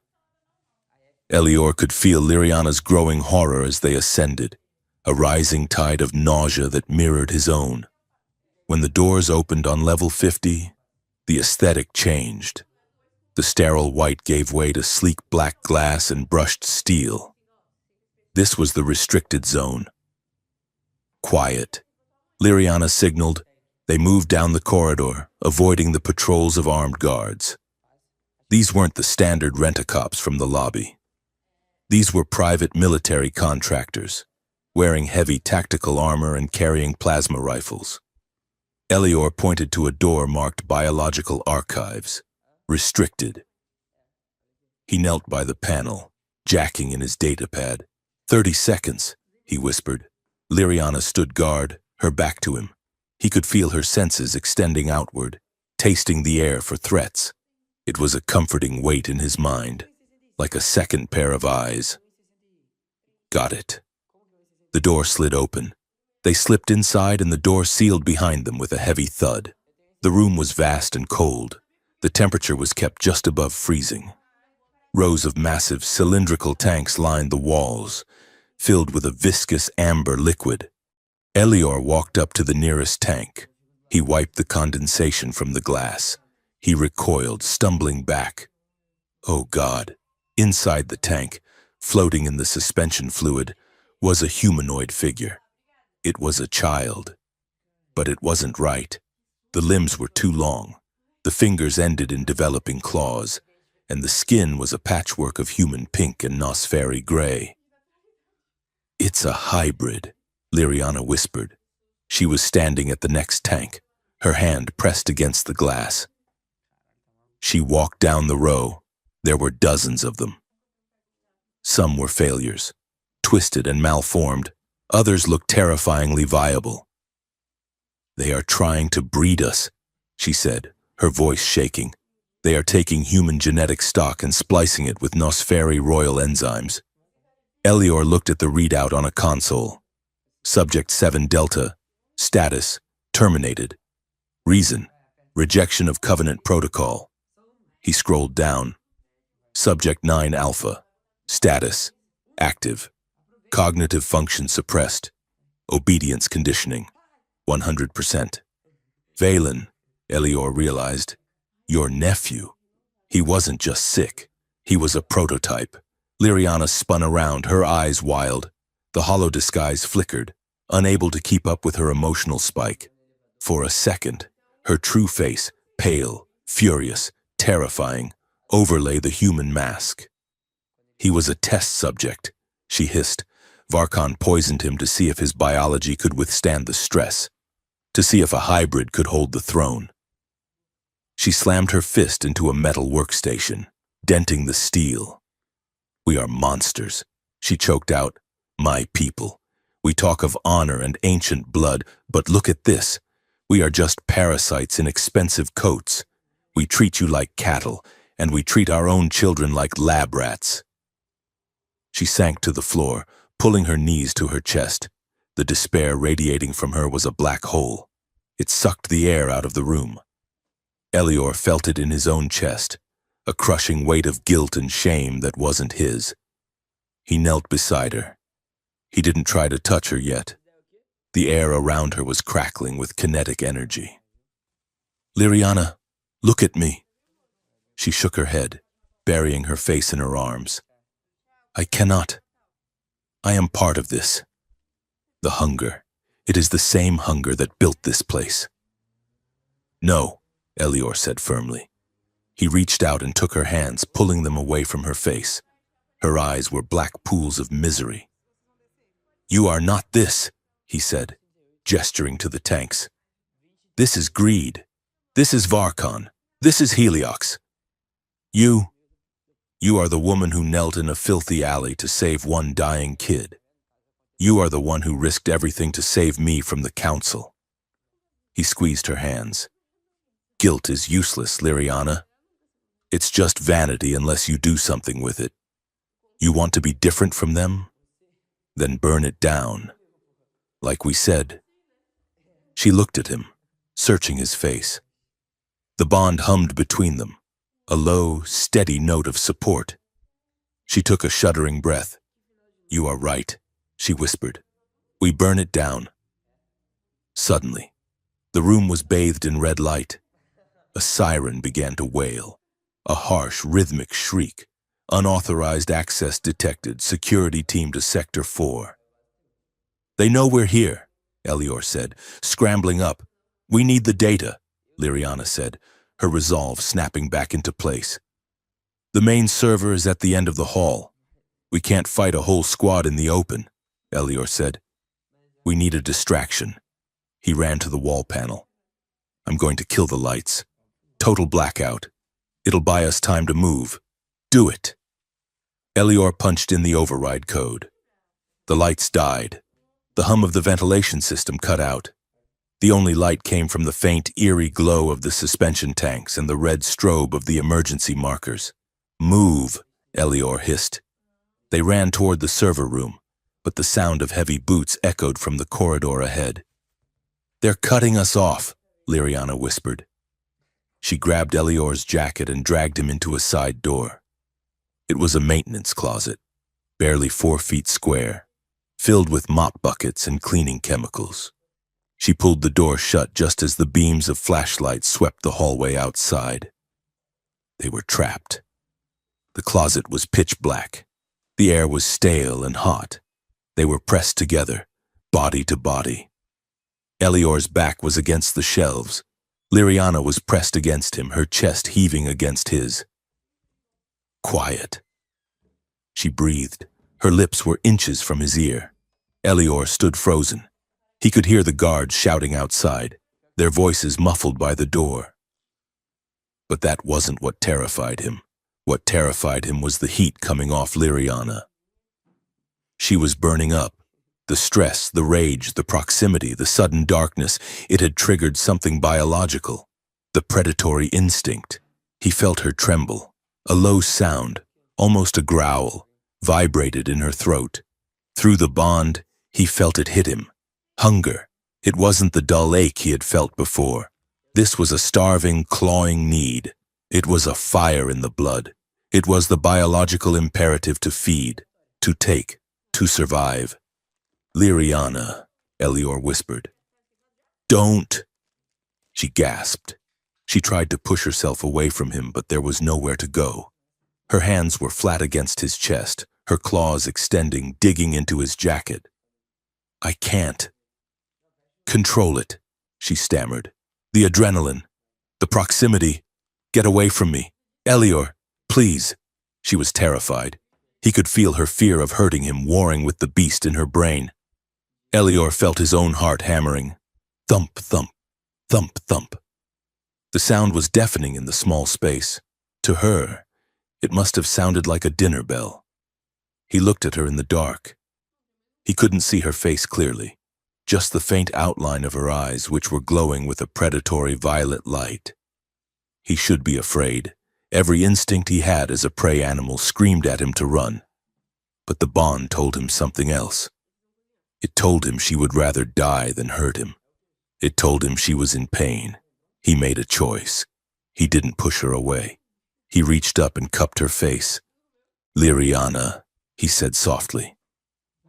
No, she hissed, turning her head away. I will tear you apart. No, you won't, he said. I trust you. He used his thumb to gently turn her face back toward him. Her skin was burning hot. Her lips were pulled back, revealing the long, curved fangs. He moved his hand down.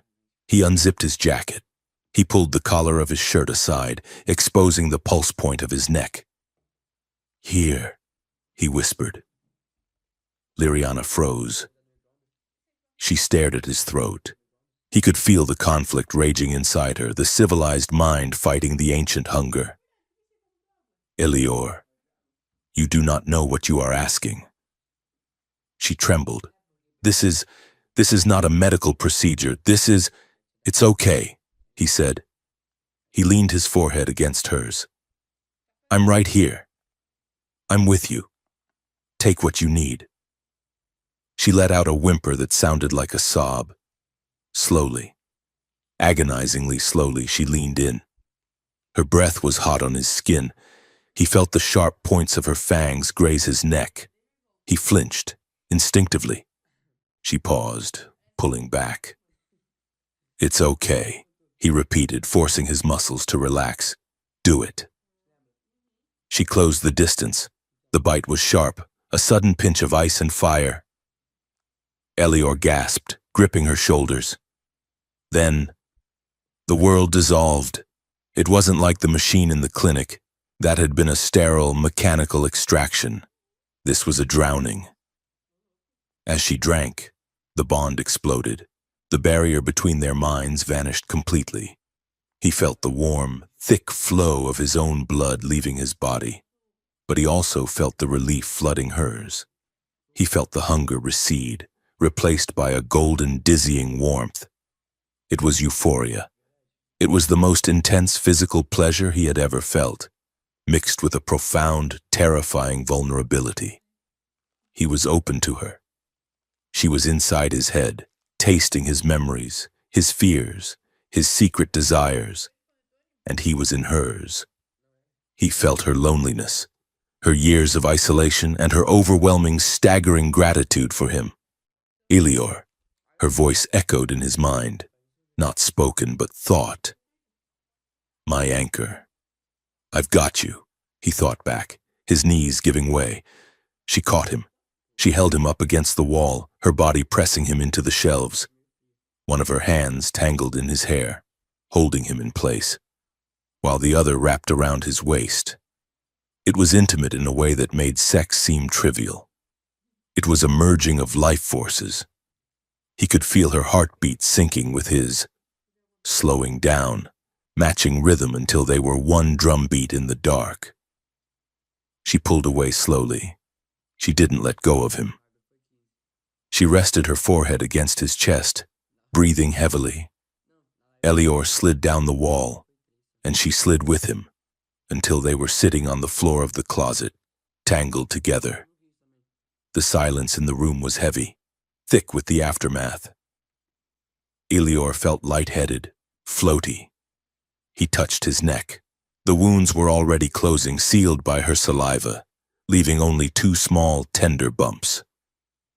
Liriana lifted her head. Her eyes were no longer glowing red. They were black again, soft and vast. She looked at him with an expression of awe. "No royal has ever done that," she whispered. "Not with a human, not willingly. It was intense," Elior managed to say, his voice a rasp. "It is the deepest covenant," she said, tracing the line of his jaw with a finger. Her touch was gentle, reverent. "You gave me yourself. You gave me your vulnerability. You needed it," he said simply. She leaned in and kissed him.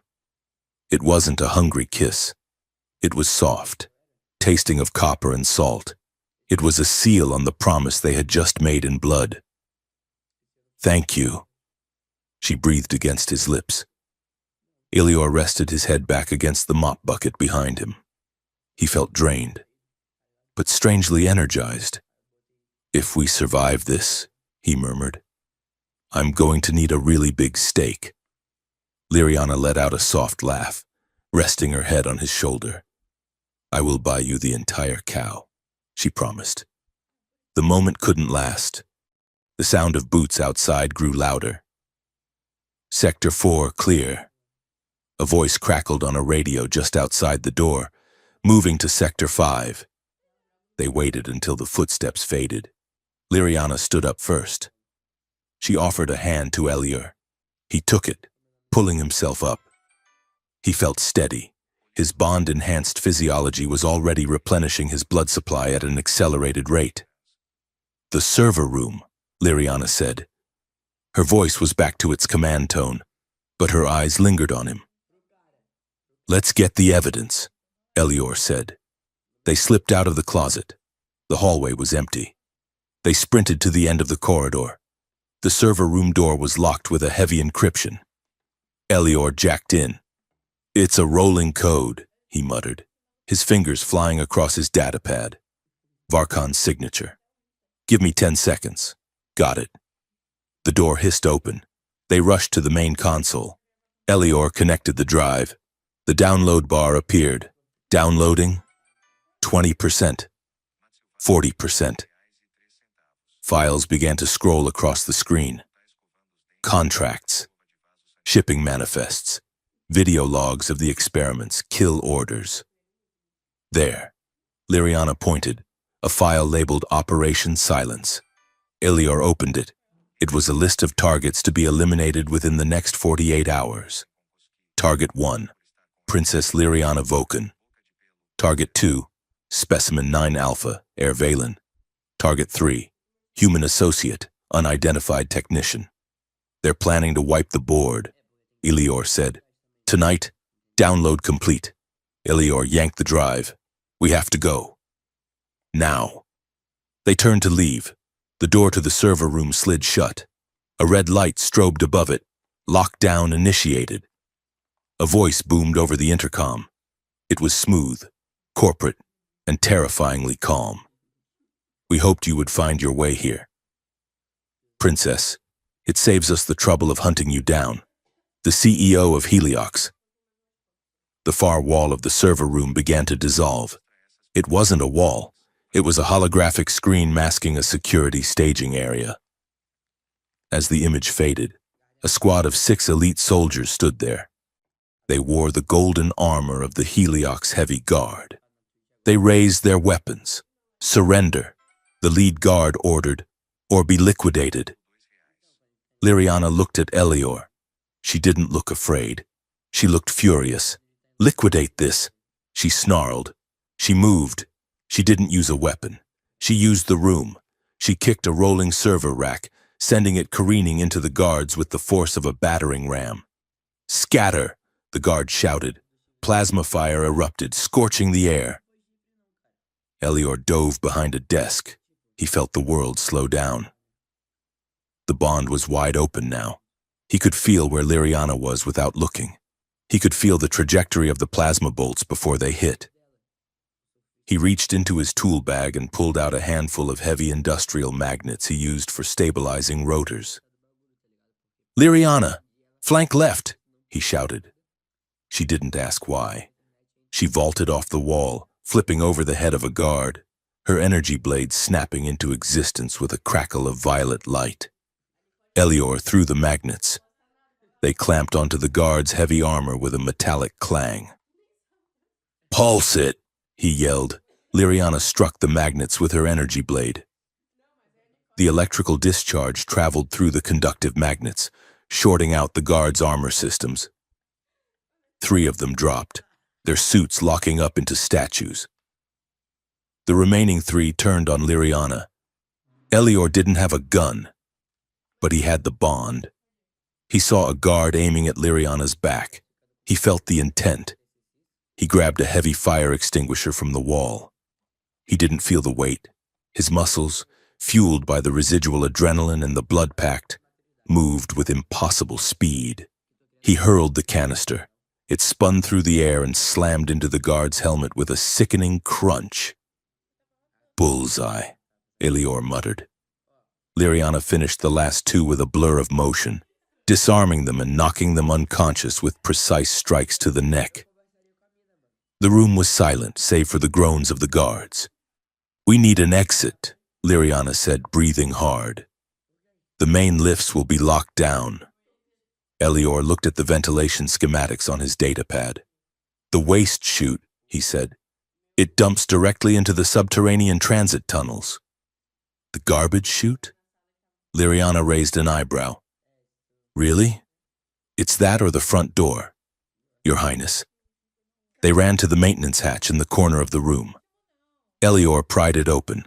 A dark metallic slide disappeared into the gloom. "Ladies first." He gestured. Liriana grabbed him. Together, they jumped. It was a long, dark slide. They picked up speed, the wind roaring in their ears. They shot out of the chute and into empty air. Below them, the massive, cavernous tunnel of the undercity transit system stretched out. A cargo capsule was racing along the maglev track, moving at 200 miles an hour. "Timing," Elior screamed. Liriana grabbed him midair. She twisted her body, using her momentum to align them with the capsule. They hit the roof of the moving train. The impact was brutal. They rolled, metal screeching against armor. Elior felt himself slipping off the curved edge. Liriana's hand shot out. She caught his wrist. Her grip was iron. She slammed her other hand into the metal roof, her claws punching through the steel to create an anchor point. "Got you!" she yelled over the roar of the wind. She pulled him up. They lay flat on the roof of the speeding capsule, the lights of the tunnel blurring past them like streaks of neon fire. They were bruised, battered, and covered in grime. Elior looked at Liriana. Her hair was a wild halo around her face. Her human disguise was flickering and fading, revealing the fierce alien beauty underneath. She was grinning, a wild, feral grin that showed all her teeth. "We are alive!" she shouted into the wind. Elior started to laugh. He couldn't help it. The adrenaline, the absurdity, the sheer joy of survival bubbling up in his chest. "We're insane," he shouted back. He crawled over to her. The wind whipped at their clothes. He grabbed her hand, interlacing their fingers. They lay there on top of the cargo pod, watching the Undercity fly by, holding on to each other as if they were the only two solid things in a universe of motion. The air in the Citadel did not smell like incense anymore. It smelled like a circuit board right before it caught fire. It was the scent of ozone, overheated metal, and suppressed violence. Elior stood in the anteroom of the Grand Conclave Hall, adjusting the cuffs of his formal tunic. His hands were shaking, just a little. It was not the tremor of fear, but the vibration of an engine revving too high. Beside him, Liriana was a statue carved from obsidian and ice. She wore the full regalia of House Vulcan, a high-collared coat of armored weave, a cape that flowed like liquid shadow, and the ancestral blade of her family strapped to her hip. "They know we are coming," Elior said. His voice was quiet, absorbed by the heavy velvet tapestries. "Let them know," Liriana replied. Her eyes were fixed on the massive double doors. "Let them see us. We have the data drive. We have the truth." Elior touched the pocket of his jacket where the drive sat against his ribs. It felt heavier than it should, as if the weight of the thousands of lives recorded on it, the harvested, the drained, the discarded, was pulling him down. He looked at Liriana. Through the bond, he could feel her resolve. It was a steady, burning warmth in the center of his chest, anchoring him.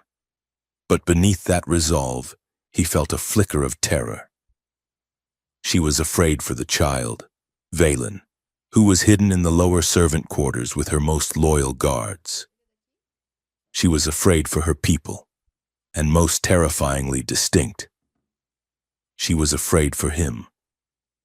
"If this goes sideways," Elior said, checking the charge on the stun baton concealed in his sleeve, "you go for Varkon. I'll handle the exit." "If this goes sideways," Liriana said, turning to look at him, her black eyes softening. "We hold the line. Together."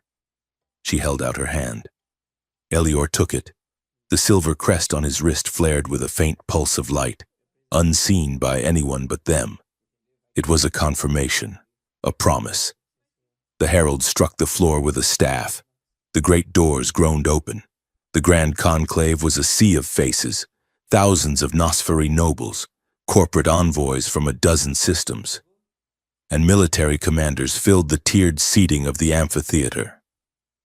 The ceiling was a transparent dome, revealing the swirling crimson storms of the gas giant below, casting the entire hall in a blood-red light. As Liriana and Elior stepped onto the central walkway, the murmur of the crowd died instantly. Silence stretched out, thick and suffocating. They walked side by side, a vampire princess and a human maintenance technician. To the traditionalists in the room, it was a blasphemy. To the corporate sharks, it was a target. They reached the center of the floor, standing beneath the floating dais where the High Council sat. To the right, Lord Varkon lounged in his seat, his fingers steeping. Beside him sat Director Kalen, the human CEO of Heliox Dominion, looking bored and checking his timepiece. "Princess Liriana," the High Elder announced, his voice amplified by the acoustics of the room. "You stand before the conclave. You requested this emergency session to present evidence of treason. Speak." Liriana stepped forward. Her voice rang out, clear and sharp as breaking glass.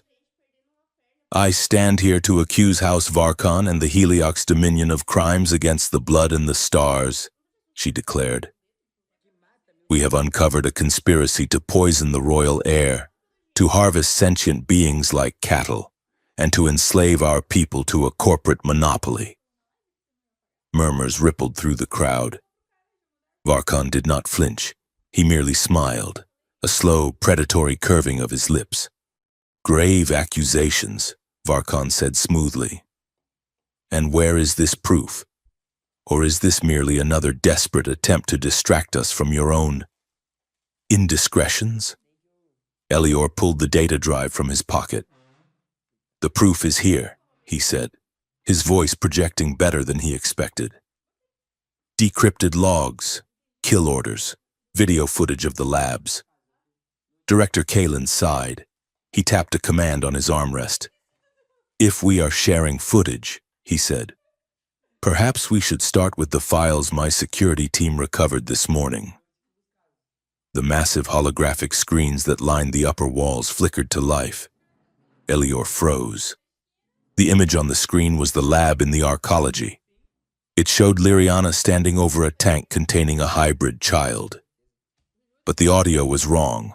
The angle was manipulated. Subject is ready for harvest. The Liriana on the screen said cold and cruel.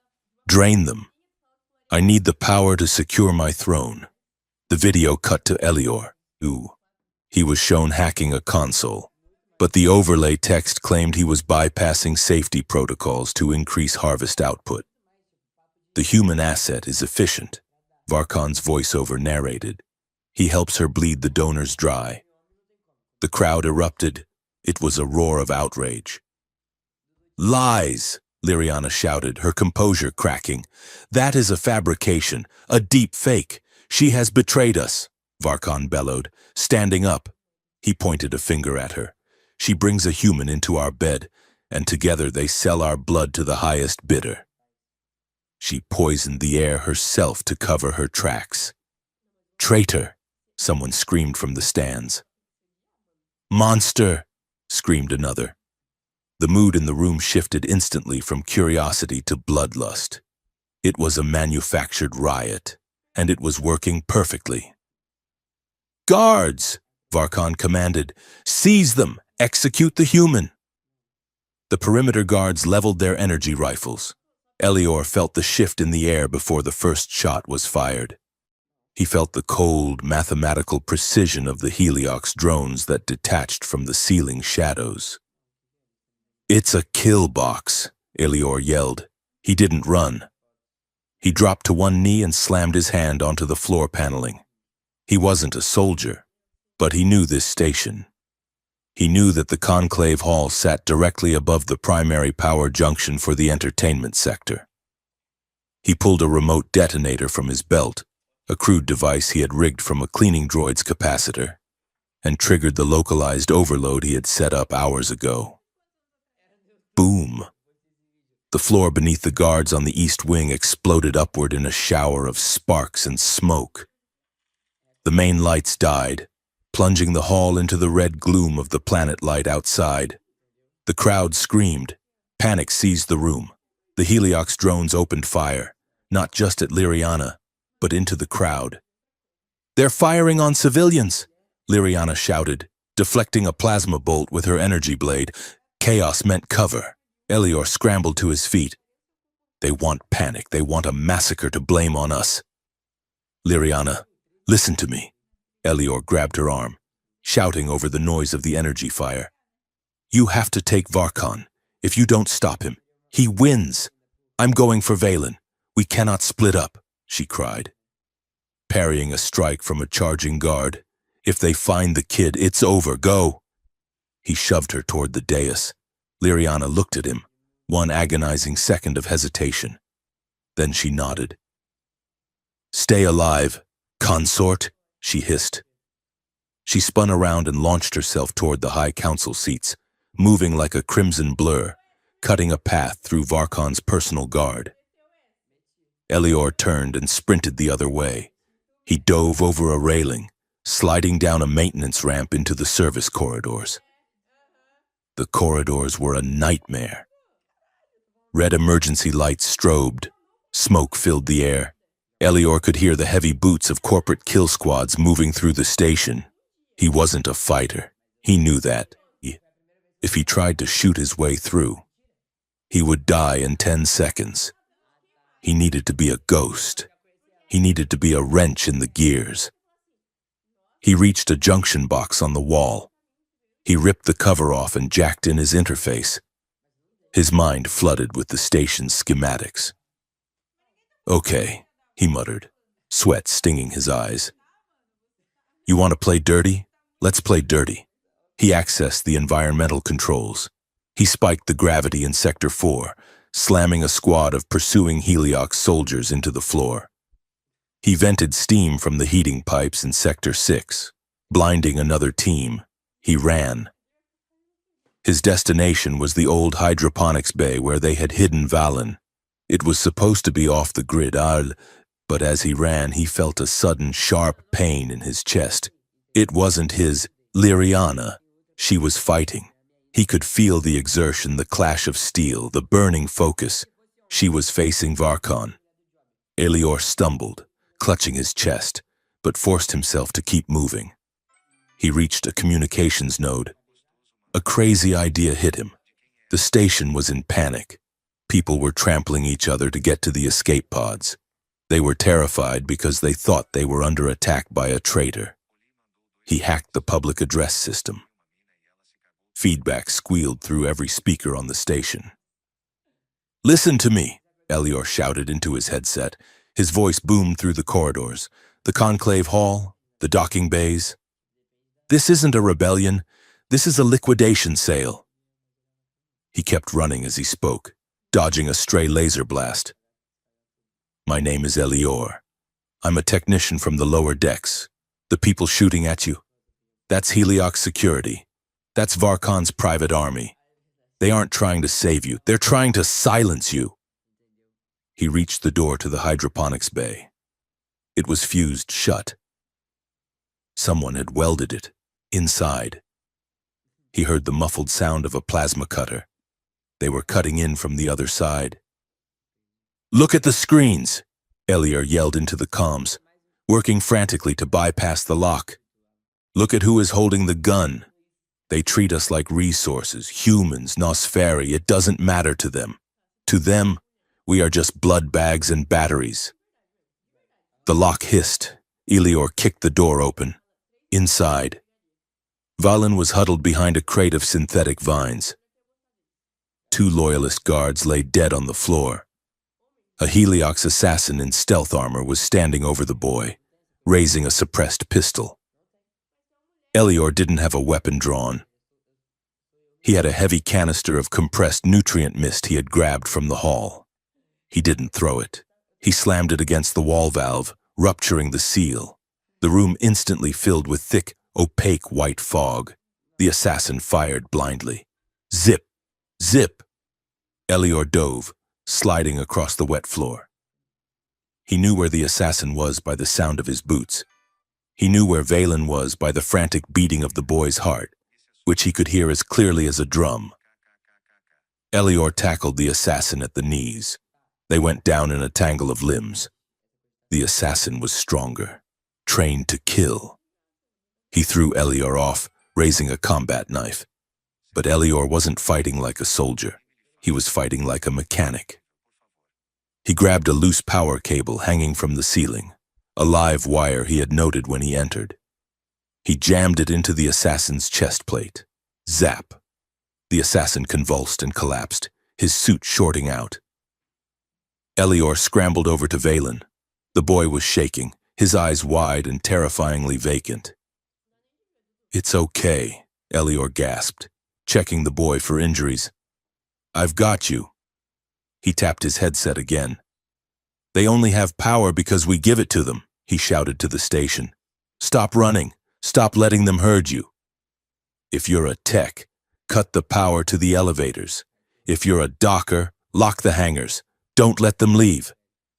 Across the station, something shifted in the engine rooms. Grease-stained workers looked at each other, then at the Heliox guards barking orders. One by one, they put down their tools. Then they picked up heavy wrenches. In the command center, low-level operators stopped typing. The station began to grind to a halt. In the throne hall, the duel was a blur of violence. Liriana was a master swordswoman, her movements like flowing water. But Varkon was ancient, and he was enhanced by forbidden alchemy. He moved with a brutal, crushing strength, their blades locked, Liriana's ancestral steel against Varkon's heavy energy glaive. Sparks showered around them. "You fight well for a traitor," Varkon sneered, pressing down. But you are weak. You tethered yourself to a mortal. You diluted your power. My power is my own, Liriana gritted out, shoving him back.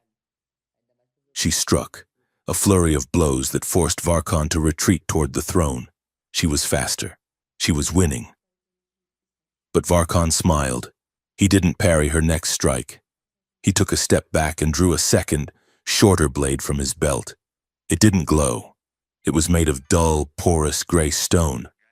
As Liriana lunged, he sidestepped and thrust the dagger into her side, just under her armor plating. Liriana gasped. Her eyes went wide. The blade shattered inside her wound. Varkon kicked her, sending her crashing to the floor. God-killer venom. Varkon laughed, looming over her. Distilled from the blood of the ancients, it burns the magic out of the blood. You will be dead in minutes. In the hydroponics bay. Elior screamed. He fell to his knees, clutching his side. It felt like someone had poured molten lead into his veins. His vision went white. He couldn't breathe. Elior, Valen cried, grabbing his arm. It's Liriana. Elior wheezed. He was dying. He could feel her life force unraveling, and his was unraveling with it. The bond was a two-way street. He tried to stand, but his legs wouldn't work. Elior, her voice was a faint whisper in his mind. Run, save yourself, and break the bond. She was trying to sever the connection. She was trying to die alone so he wouldn't die with her. No, Elior growled. He forced himself up. He grabbed the doorframe. No. He focused on the bond. He didn't pull away. He pushed in. He visualized that invisible tether and he grabbed it with both hands. I am not letting go. He began to run, not with his legs, but with the bond. He poured every ounce of his adrenaline, his anger, his stubborn refusal to die into the connection. He sprinted through the corridors, dragging Valen with him. The pain was blinding, but it was also a compass. He burst into the balcony overlooking the throne hall just as Varkon raised his glaive to decapitate Liriana. Varkon! Elior screamed. The sound wasn't human. It was amplified by the acoustics of the hall, but also by something else, a roar of psychic pressure. Varkon looked up, startled. Elior didn't have a weapon. He didn't have a plan, he just had the bond. He jumped from the balcony and it was a 30-foot drop. He landed in a crouch beside Liriana, the impact jarring his bones. He placed his hands on her wound. Get away, human. Varkon laughed. You can't stop the rot. Elior looked at Liriana. Her skin was gray. The black veins were spreading from the wound. Do it, Elior whispered to her. Unlock it, all of it. It will change you, she thought weakly. You will not be human anymore. I don't care, he said. I choose you. He felt her hesitation, and then her surrender. She opened the floodgates. The covenant was not a trickle anymore. It was a dam breaking. A pillar of violet light erupted from Elior and Liriana. It blasted the ceiling, shattering the glass of the dome. Elior threw his head back and screamed. It wasn't pain. It was power. It was the energy of a star captured in a human body. He felt his DNA unspooling and reknitting. He felt his senses expanding until he could hear the heartbeat of every person in the hall. He funneled that power into Liriana. He became the battery. He became the engine. The black veins on Liriana's skin reversed. The poison hissed and evaporated into gray smoke. Her eyes snapped open, glowing with a light so bright it was hard to look at. She stood up. Elior stood with her. They moved as one entity. Varkon stumbled back, shielding his eyes. What is this? This, Liriana said, her voice a chorus of two, is the future. She raised her hand. Elior raised his. They didn't use a sword. They used the raw force of the bond. A shockwave of pure kinetic energy slammed into Varkon. It shattered his armor. It broke his glaive. It threw him across the room, smashing him into the base of the throne he had coveted so badly. He slumped to the floor, broken and defeated. The hall was silent. The dust swirled in the violet light that still pulsed around Liriana and Elior. Director Kalen, seeing his champion fall, panicked. He tapped his wrist computer. "If I can't have the station, no one can," he shrieked. Reactor overload initiated. A siren began to wail. Critical failure imminent. Detonation in 60 seconds. Liriana looked at the massive blast doors sealing the reactor room. "We cannot breach that in time." Elior closed his eyes. The power of the Covenant was still humming in his blood. His mind felt like it was plugged into the station's mainframe. "I don't need a door," he said. He reached out with his mind. He could feel the signal Kalen had sent. It was a digital worm burrowing into the reactor core. Tex. Elior projected his thought, not just to Liriana, but outward, through the hacked comms, through the bond he had formed with the station itself. "Listen to me." In the engineering bay, the workers who had stopped the machines heard a voice in their heads. It was Elior's voice, but it sounded like the station speaking. "Override the safeties. Route the coolant manually. Jam the signal now." Hundreds of hands moved over hundreds of consoles. It was a distributed network of resistance. 1,000 small acts of defiance. Elior visualized the code. He grabbed the digital worm and crushed it. The siren stopped. Reactor stabilized. Director Kalen looked at his wrist, tapping it frantically. Nothing happened. He looked up to see Liriana and Elior standing over him. "It's over," Elior said. His voice was rough, tired. Liriana didn't kill him. She simply gestured to the royal guard, who had finally broken through the confusion and were surrounding the dais. "Arrest them," she commanded. The dust took hours to settle. The Grand Conclave Hall was a ruin. The glass dome was shattered, open to the vacuum, held safe only by the emergency force field shimmering overhead. Bodies lay on the floor, guards, corporate mercenaries, and innocent bystanders. Medics moved through the rows, their lights cutting through the gloom. Liriana stood near the throne, but she did not sit on it. She was leaning against a pillar, watching the council members being led away in irons. Elior sat on the steps of the dais. He was exhausted. Every muscle in his body ached. He looked at his hands. They looked the same, but they felt different, stronger, stranger. He looked at his reflection in a shard of polished marble. His eyes were no longer brown. They were a deep, shifting violet, flecked with gold. Liriana walked over to him. She sat down beside him on the steps, ignoring the dirt on her coat. She didn't say anything. She just took his hand. He squeezed it. "We did it," he whispered. "We survived," she corrected. She looked out at the hall, at the humans in Nosferry working together to clear the debris, at the loyalist guards sharing water canteens with human technicians. It was a mess. It was a tragedy. But it was also something else. It was a beginning. "Is Valen safe?" Elior asked. "He is with the medics," Liriana said. "He is shaken, but whole. He keeps asking for the man with the lightning." Elior chuckled, but it turned into a cough. "You saved me," Liriana said softly. "You gave me everything. You gave it back," Elior said, bumping her shoulder with his. They sat there in the wreckage of the old world, hand in hand, watching the red clouds of the gas giant swirl beneath their feet, unable to let go. The bond between them settled into a quiet, steady rhythm, a double heartbeat, beating against the silence of space. The great hall of the citadel still smelled of ozone and scorched stone, a lingering perfume of the violence that had nearly torn it apart 3 days ago. The shattered glass dome had been temporarily sealed with a shimmering energy field, casting a blue, artificial light over the gathered assembly that clashed with the angry crimson swirl of the gas giant below.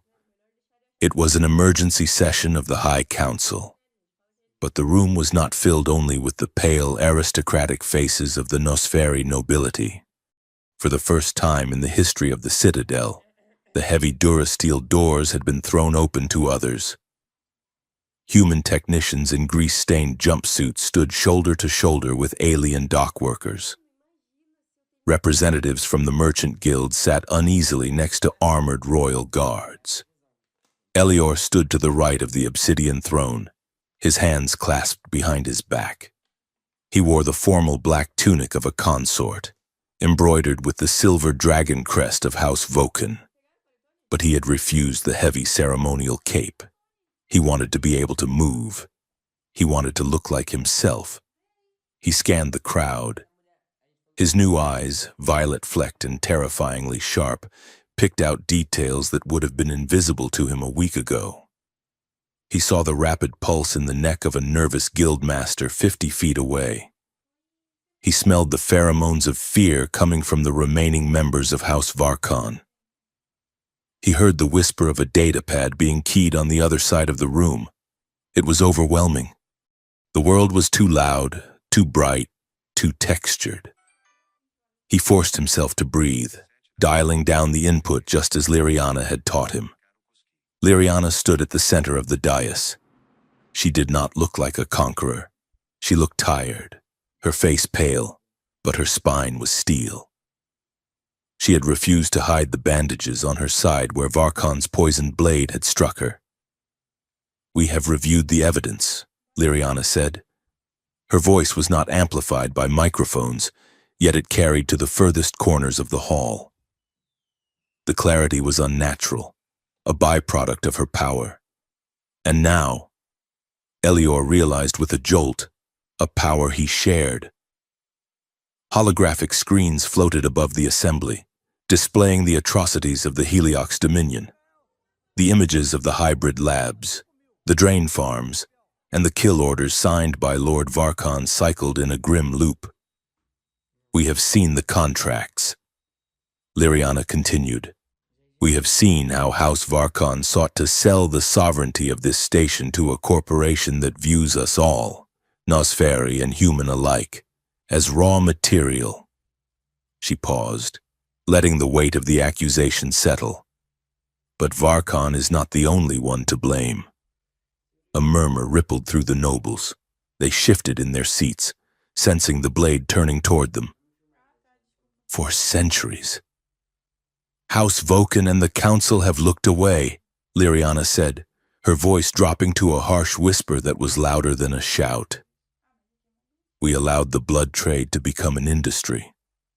We told ourselves that buying blood from the desperate was charity, not exploitation. We built our palaces on a foundation of hunger and called it civilization." She stepped forward, looking down at the crowd.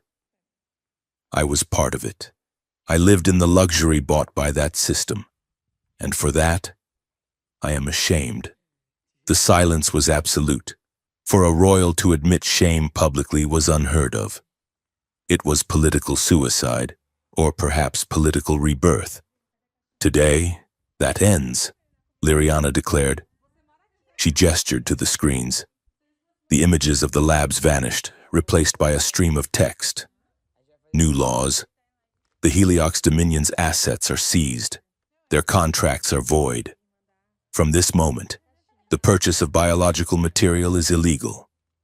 We will dismantle the harvest centers. We will replace them with voluntary compensated donation clinics, overseen by a joint council of humans and Nosferi." She turned her head, her obsidian eyes locking onto Elior. "And to ensure this balance is kept, I appoint Elior, of the Terran sector, as the High Intermediary. He is the first of his kind to hold rank in this court. He is the living proof that our blood does not have to divide us. It can bind us." Elior felt the weight of 1,000 stares hitting him. Some were hopeful. Many were skeptical. A few were filled with undisguised loathing. He stepped forward. He didn't have a prepared speech. He just looked at the faces of the humans in the crowd, the mechanics and the cleaners who had stopped the reactor from blowing. "We are not going back to the way it was," Elior said. His voice was rougher than Liriana's, less polished, but it carried the grit of the lower decks. "If you want a future where you don't have to watch your back, you stand with us. If you want to keep playing games with people's lives, well, you saw what happened to Varkon. It was a threat, and it was a promise." A single human mechanic in the back raised his fist. Then a Nosferi guard thumped his spear against the floor. Then another. The sound grew, a rhythmic, thundering validation that shook the dust from the tapestries. Liriana let out a breath she seemed to have been holding for 100 years. She reached out, her hand brushing Elior's. Through the bond, he felt her relief wash over him like cool water. "We did it," she thought, her mental voice echoing in his skull. "The hard part is just starting," Elior thought back. The adrenaline of the council faded, leaving a hollow, aching quiet in its wake. Elior stood in the bathroom of their private quarters, gripping the edge of the sink until his knuckles turned white. He stared at his reflection. The man in the mirror looked like him, but sharper. His jawline seemed more defined. His skin was paler, losing the sun-starved gray of the Undercity and taking on a marble-like luminescence. And the eyes. The violet flecks in his irises were spreading, consuming the brown. He turned on the tap. The sound of the water was deafening, a roar like a waterfall. He could hear the pipes rattling inside the walls. He could hear a servant walking 3 floors down. He splashed cold water on his face, gasping. He was hungry. He had eaten a nutrient pack an hour ago, but the hunger remained.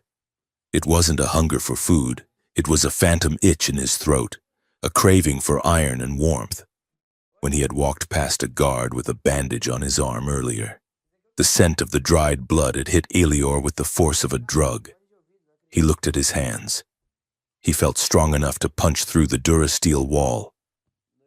Monster. The word whispered in his mind. He was becoming one of them.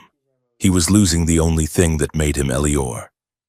A soft knock came at the door. "Elior." Liriana's voice. He didn't answer. He couldn't. If he opened his mouth, he was afraid he might growl. The door slid open anyway. She had overridden the lock. She stood in the doorway, having shed her armor for a simple robe of white silk. She looked soft, approachable, but her eyes were sharp with concern. "You are projecting," she said softly. "Your fear is leaking through the bond. It is giving me a headache."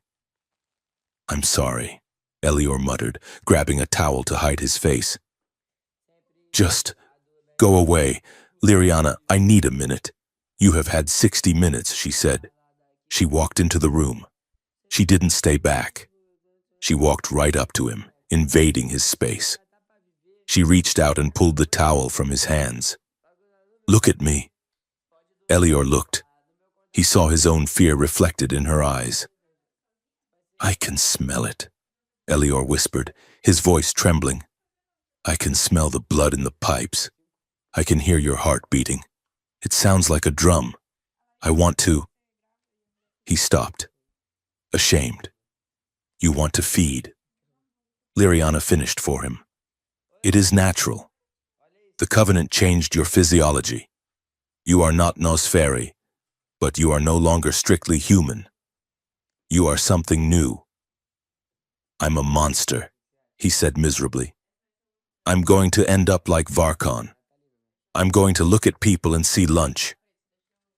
Liriana's expression hardened. She grabbed his chin, forcing him to look at her. "Do not say that."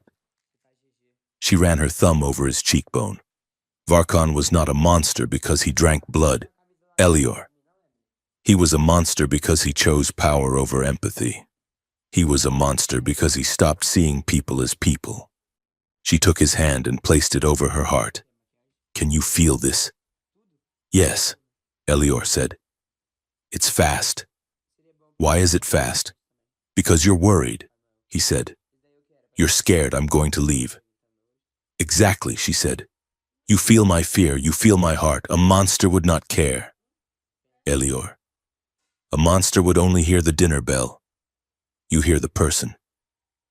She stepped closer, her body pressing against his. Biology does not make you a monster, she whispered. Choices do. And you continually choose courage. You choose compassion. Even when you are terrified, that is who you are. The violet eyes do not change that. Elior closed his eyes, leaning his forehead against hers. He took a deep breath, inhaling her scent, ozone, flowers, and the deep, rich iron of her blood. It didn't make him want to hurt her. It made him want to protect her. Okay, he breathed. Okay. We will manage the hunger, she promised. Synthetic supplements, ethical sources. You will not lose yourself. I will not let you. I trust you, he said. He felt the truth of it settle in his bones. He trusted her more than he trusted himself. That evening, Liriana led him to the spire of contemplation. It was a secluded observation deck at the very pinnacle of the citadel, far away from the noise of the reconstruction and the politics. The room was small, circular, and walled entirely in glass. Outside, the great red spot of the gas giant churned in slow, majestic silence, a storm the size of 3 Earths. The stars above were hard and bright diamonds in the velvet black. They stood by the glass, watching the storm. We need to talk, Liriana said, the words that usually signaled the end of a relationship. Elior tensed. About the council, he asked. About us, she said. She turned to face him. The red light of the planet bathed her in a crimson glow, making her look ethereal. The bond, she started, looking down at her hands. The covenant. We entered into it out of necessity. You did it to save a child. I did it to save my throne and escape a marriage, and to save me from the poison, Elior added. Yes. But the nature of the bond, it is binding by law. It makes you my consort. It ties your life to mine. She looked up, and her eyes were wet. I fear, Elior, I fear that you are only here because the magic compels you. I fear that your feelings, the warmth I feel through the bond, are just a biological echo, a side effect of the ritual. Elior stared at her. He felt the genuine terror radiating from her. The powerful Princess Liriana, who had dueled a high lord, was terrified that he didn't actually like her. He took a step toward her. And I worry, he said quietly, that you only kept me around because I'm a useful symbol. The human who bridged the gap. The convenient political prop who also happens to be a backup battery for your magic. Liriana flinched as if he had slapped her. Is that what you think? It's what I fear, he corrected. Just like you fear I'm a puppet. He reached out and took both her hands. Her skin was cool, his was warm. The contrast was perfect. So let's find out, he said. What? Let's do it again, Elior said. The covenant, the ritual. Liriana shook her head.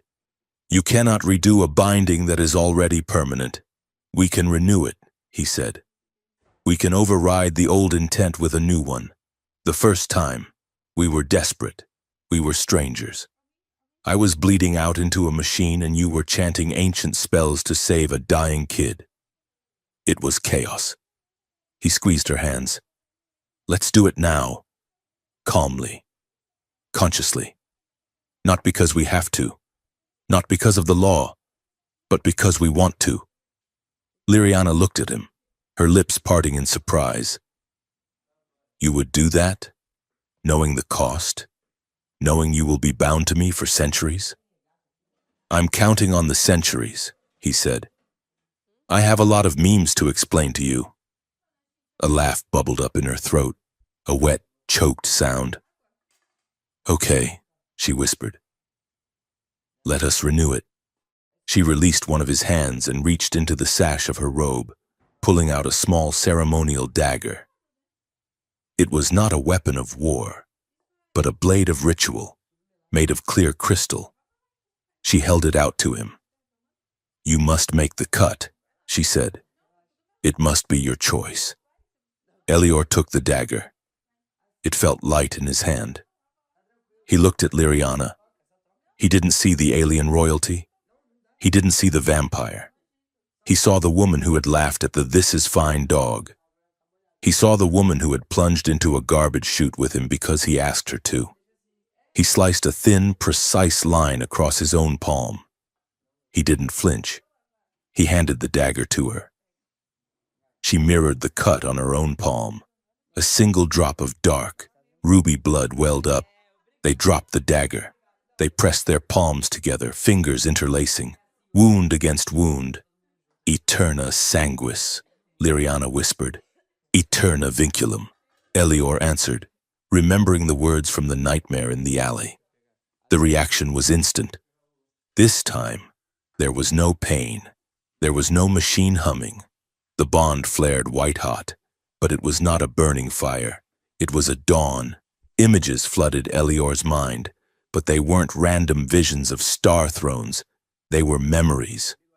He saw himself through Liriana's eyes. He saw the moment he had stood up to the doctor in the alley. She had seen bravery where he had felt only terror. He saw himself laughing in the safe room, and he felt the overwhelming wave of affection she had felt for him then. He felt her loneliness before they met, a vast, cold desert, and he felt the moment he had stepped into it and made flowers grow, and she saw herself through his eyes. She felt his awe when he first saw the citadel. She felt the safety he felt when he was near her. She felt the undeniable, terrifying attraction he had tried to suppress. The barrier between their minds dissolved completely. For a moment, there was no Elior, no Liriana. There was only us. They felt the thrill of being known, the terrifying, beautiful exhilaration of having no secrets. It was a taboo intimacy, a violation of the laws of nature that felt more right than anything else in the universe. They pulled apart, gasping, but they didn't let go of each other's hands. The flare of light faded, leaving them standing in the red glow of the storm. I see you, Liriana whispered. Her voice was full of wonder. I see you, Elior replied. She didn't pull away this time. She stepped in, wrapping her arms around his neck. He pulled her close, burying his face in her hair. They kissed. It wasn't the desperate, blood-fueled kiss of the safe room. It was slow. It was deliberate. It was a conversation without words. It was a promise made not to a crown or a kingdom, but to each other. 3 months later, the Citadel's arboretum had been converted from a private royal garden into a public park. The artificial sunlight was warm and golden, filtering through the leaves of trees imported from a dozen worlds. Elior sat on a bench, stretching his legs. He was watching a group of children playing tag on the grass. Valen was among them. The boy looked healthy, his skin glowing with natural bioluminescence rather than the sickly gray of the poison. He was laughing, chasing a human girl with pigtails. He is fast, Liriana said, sitting down beside Elior. She handed him a cup of steaming calf, real coffee, imported from the inner systems, not the synthetic sludge from the dispenser. He's happy, Elior said, taking the cup. That's the important part. He took a sip. It was perfect. How was the oversight meeting? He asked. Liriana sighed, leaning back against the bench. Tedious. The merchant guilds are complaining about the new tariffs on off-world luxury goods, and the dismantlement of Heliox is complex. Breaking up a monopoly is like trying to untangle a ball of snakes. But, she smiled, looking at the children. The first 3 independent clinics opened in the lower sectors today. Voluntary donors only, fair pay, full medical screening, no priming chemicals. Elior smiled. Progress. Slow progress, she said. But progress. She looked at him, her eyes dancing with amusement. Speaking of medical screening, I heard about your appointment this morning. Elior groaned, covering his face with his hand. Who told you? The entire medical staff is talking about it, Liriana teased. The high intermediary, the man who defeated Lord Varkon, the man who channeled the power of a star. Don't say it. He fainted. Liriana laughed. He saw a flu-shot needle and he hit the floor when it was a big needle. Elior defended himself, his face heating up. And it's different. When I'm fighting, I have adrenaline. When I'm sitting in a sterile room and a guy named Steve comes at me with a harpoon, it's unsettling. Liriana shook her head, still chuckling. You will give your blood to a dying child. You will let a vampire drink from your throat. But a vaccination scares you. I have layers, Elior grumbled. I am a complex individual. Liriana leaned over and kissed his cheek. I know, she said softly. And I love all the layers, even the ones that faint. Elior grinned. I already gave you the important parts anyway. You can't expect me to be brave all the time. Later that evening, they stood on the balcony of their quarters. The station was drifting into the night side of the orbit. The lights of the citadel twinkled against the darkness. Mirroring the stars above, ships were docking, merchant freighters, passenger liners, diplomatic envoys. The isolation of the Nosferry was ending. The fear was slowly, painfully being replaced by curiosity. Elior looked out at the vastness of space. He thought about the maintenance depot. He thought about the years he had spent fixing air filters, keeping his head down, just trying to survive the shift. He had thought that was all life was. Survival, paying the bills, protecting his sister. He had been wrong. Life wasn't about surviving. It was about the risk. It was about seeing a dying child in an alley and choosing to stop. It was about seeing a monster and choosing to see the woman beneath. It was about refusing to let the old systems, the corporations, the kings, the fears, decide who you were allowed to be. He felt the bond humming in his chest, a constant, comforting presence. He felt Liriana's calm, her strength, and her love. Ready for tomorrow? She asked, resting her hand on his arm. There was a rumor of a purity faction cell acting up in the outer rim. There were trade negotiations with the Terran Federation. There was a mountain of paperwork. Elior looked at her. He saw the obsidian eyes that held the universe. He saw the partner who would walk into fire with him. Always, he said. He took her hand, lacing his fingers through hers. Together. They turned away from the view of the stars and walked back inside, ready to face whatever the universe threw at them next.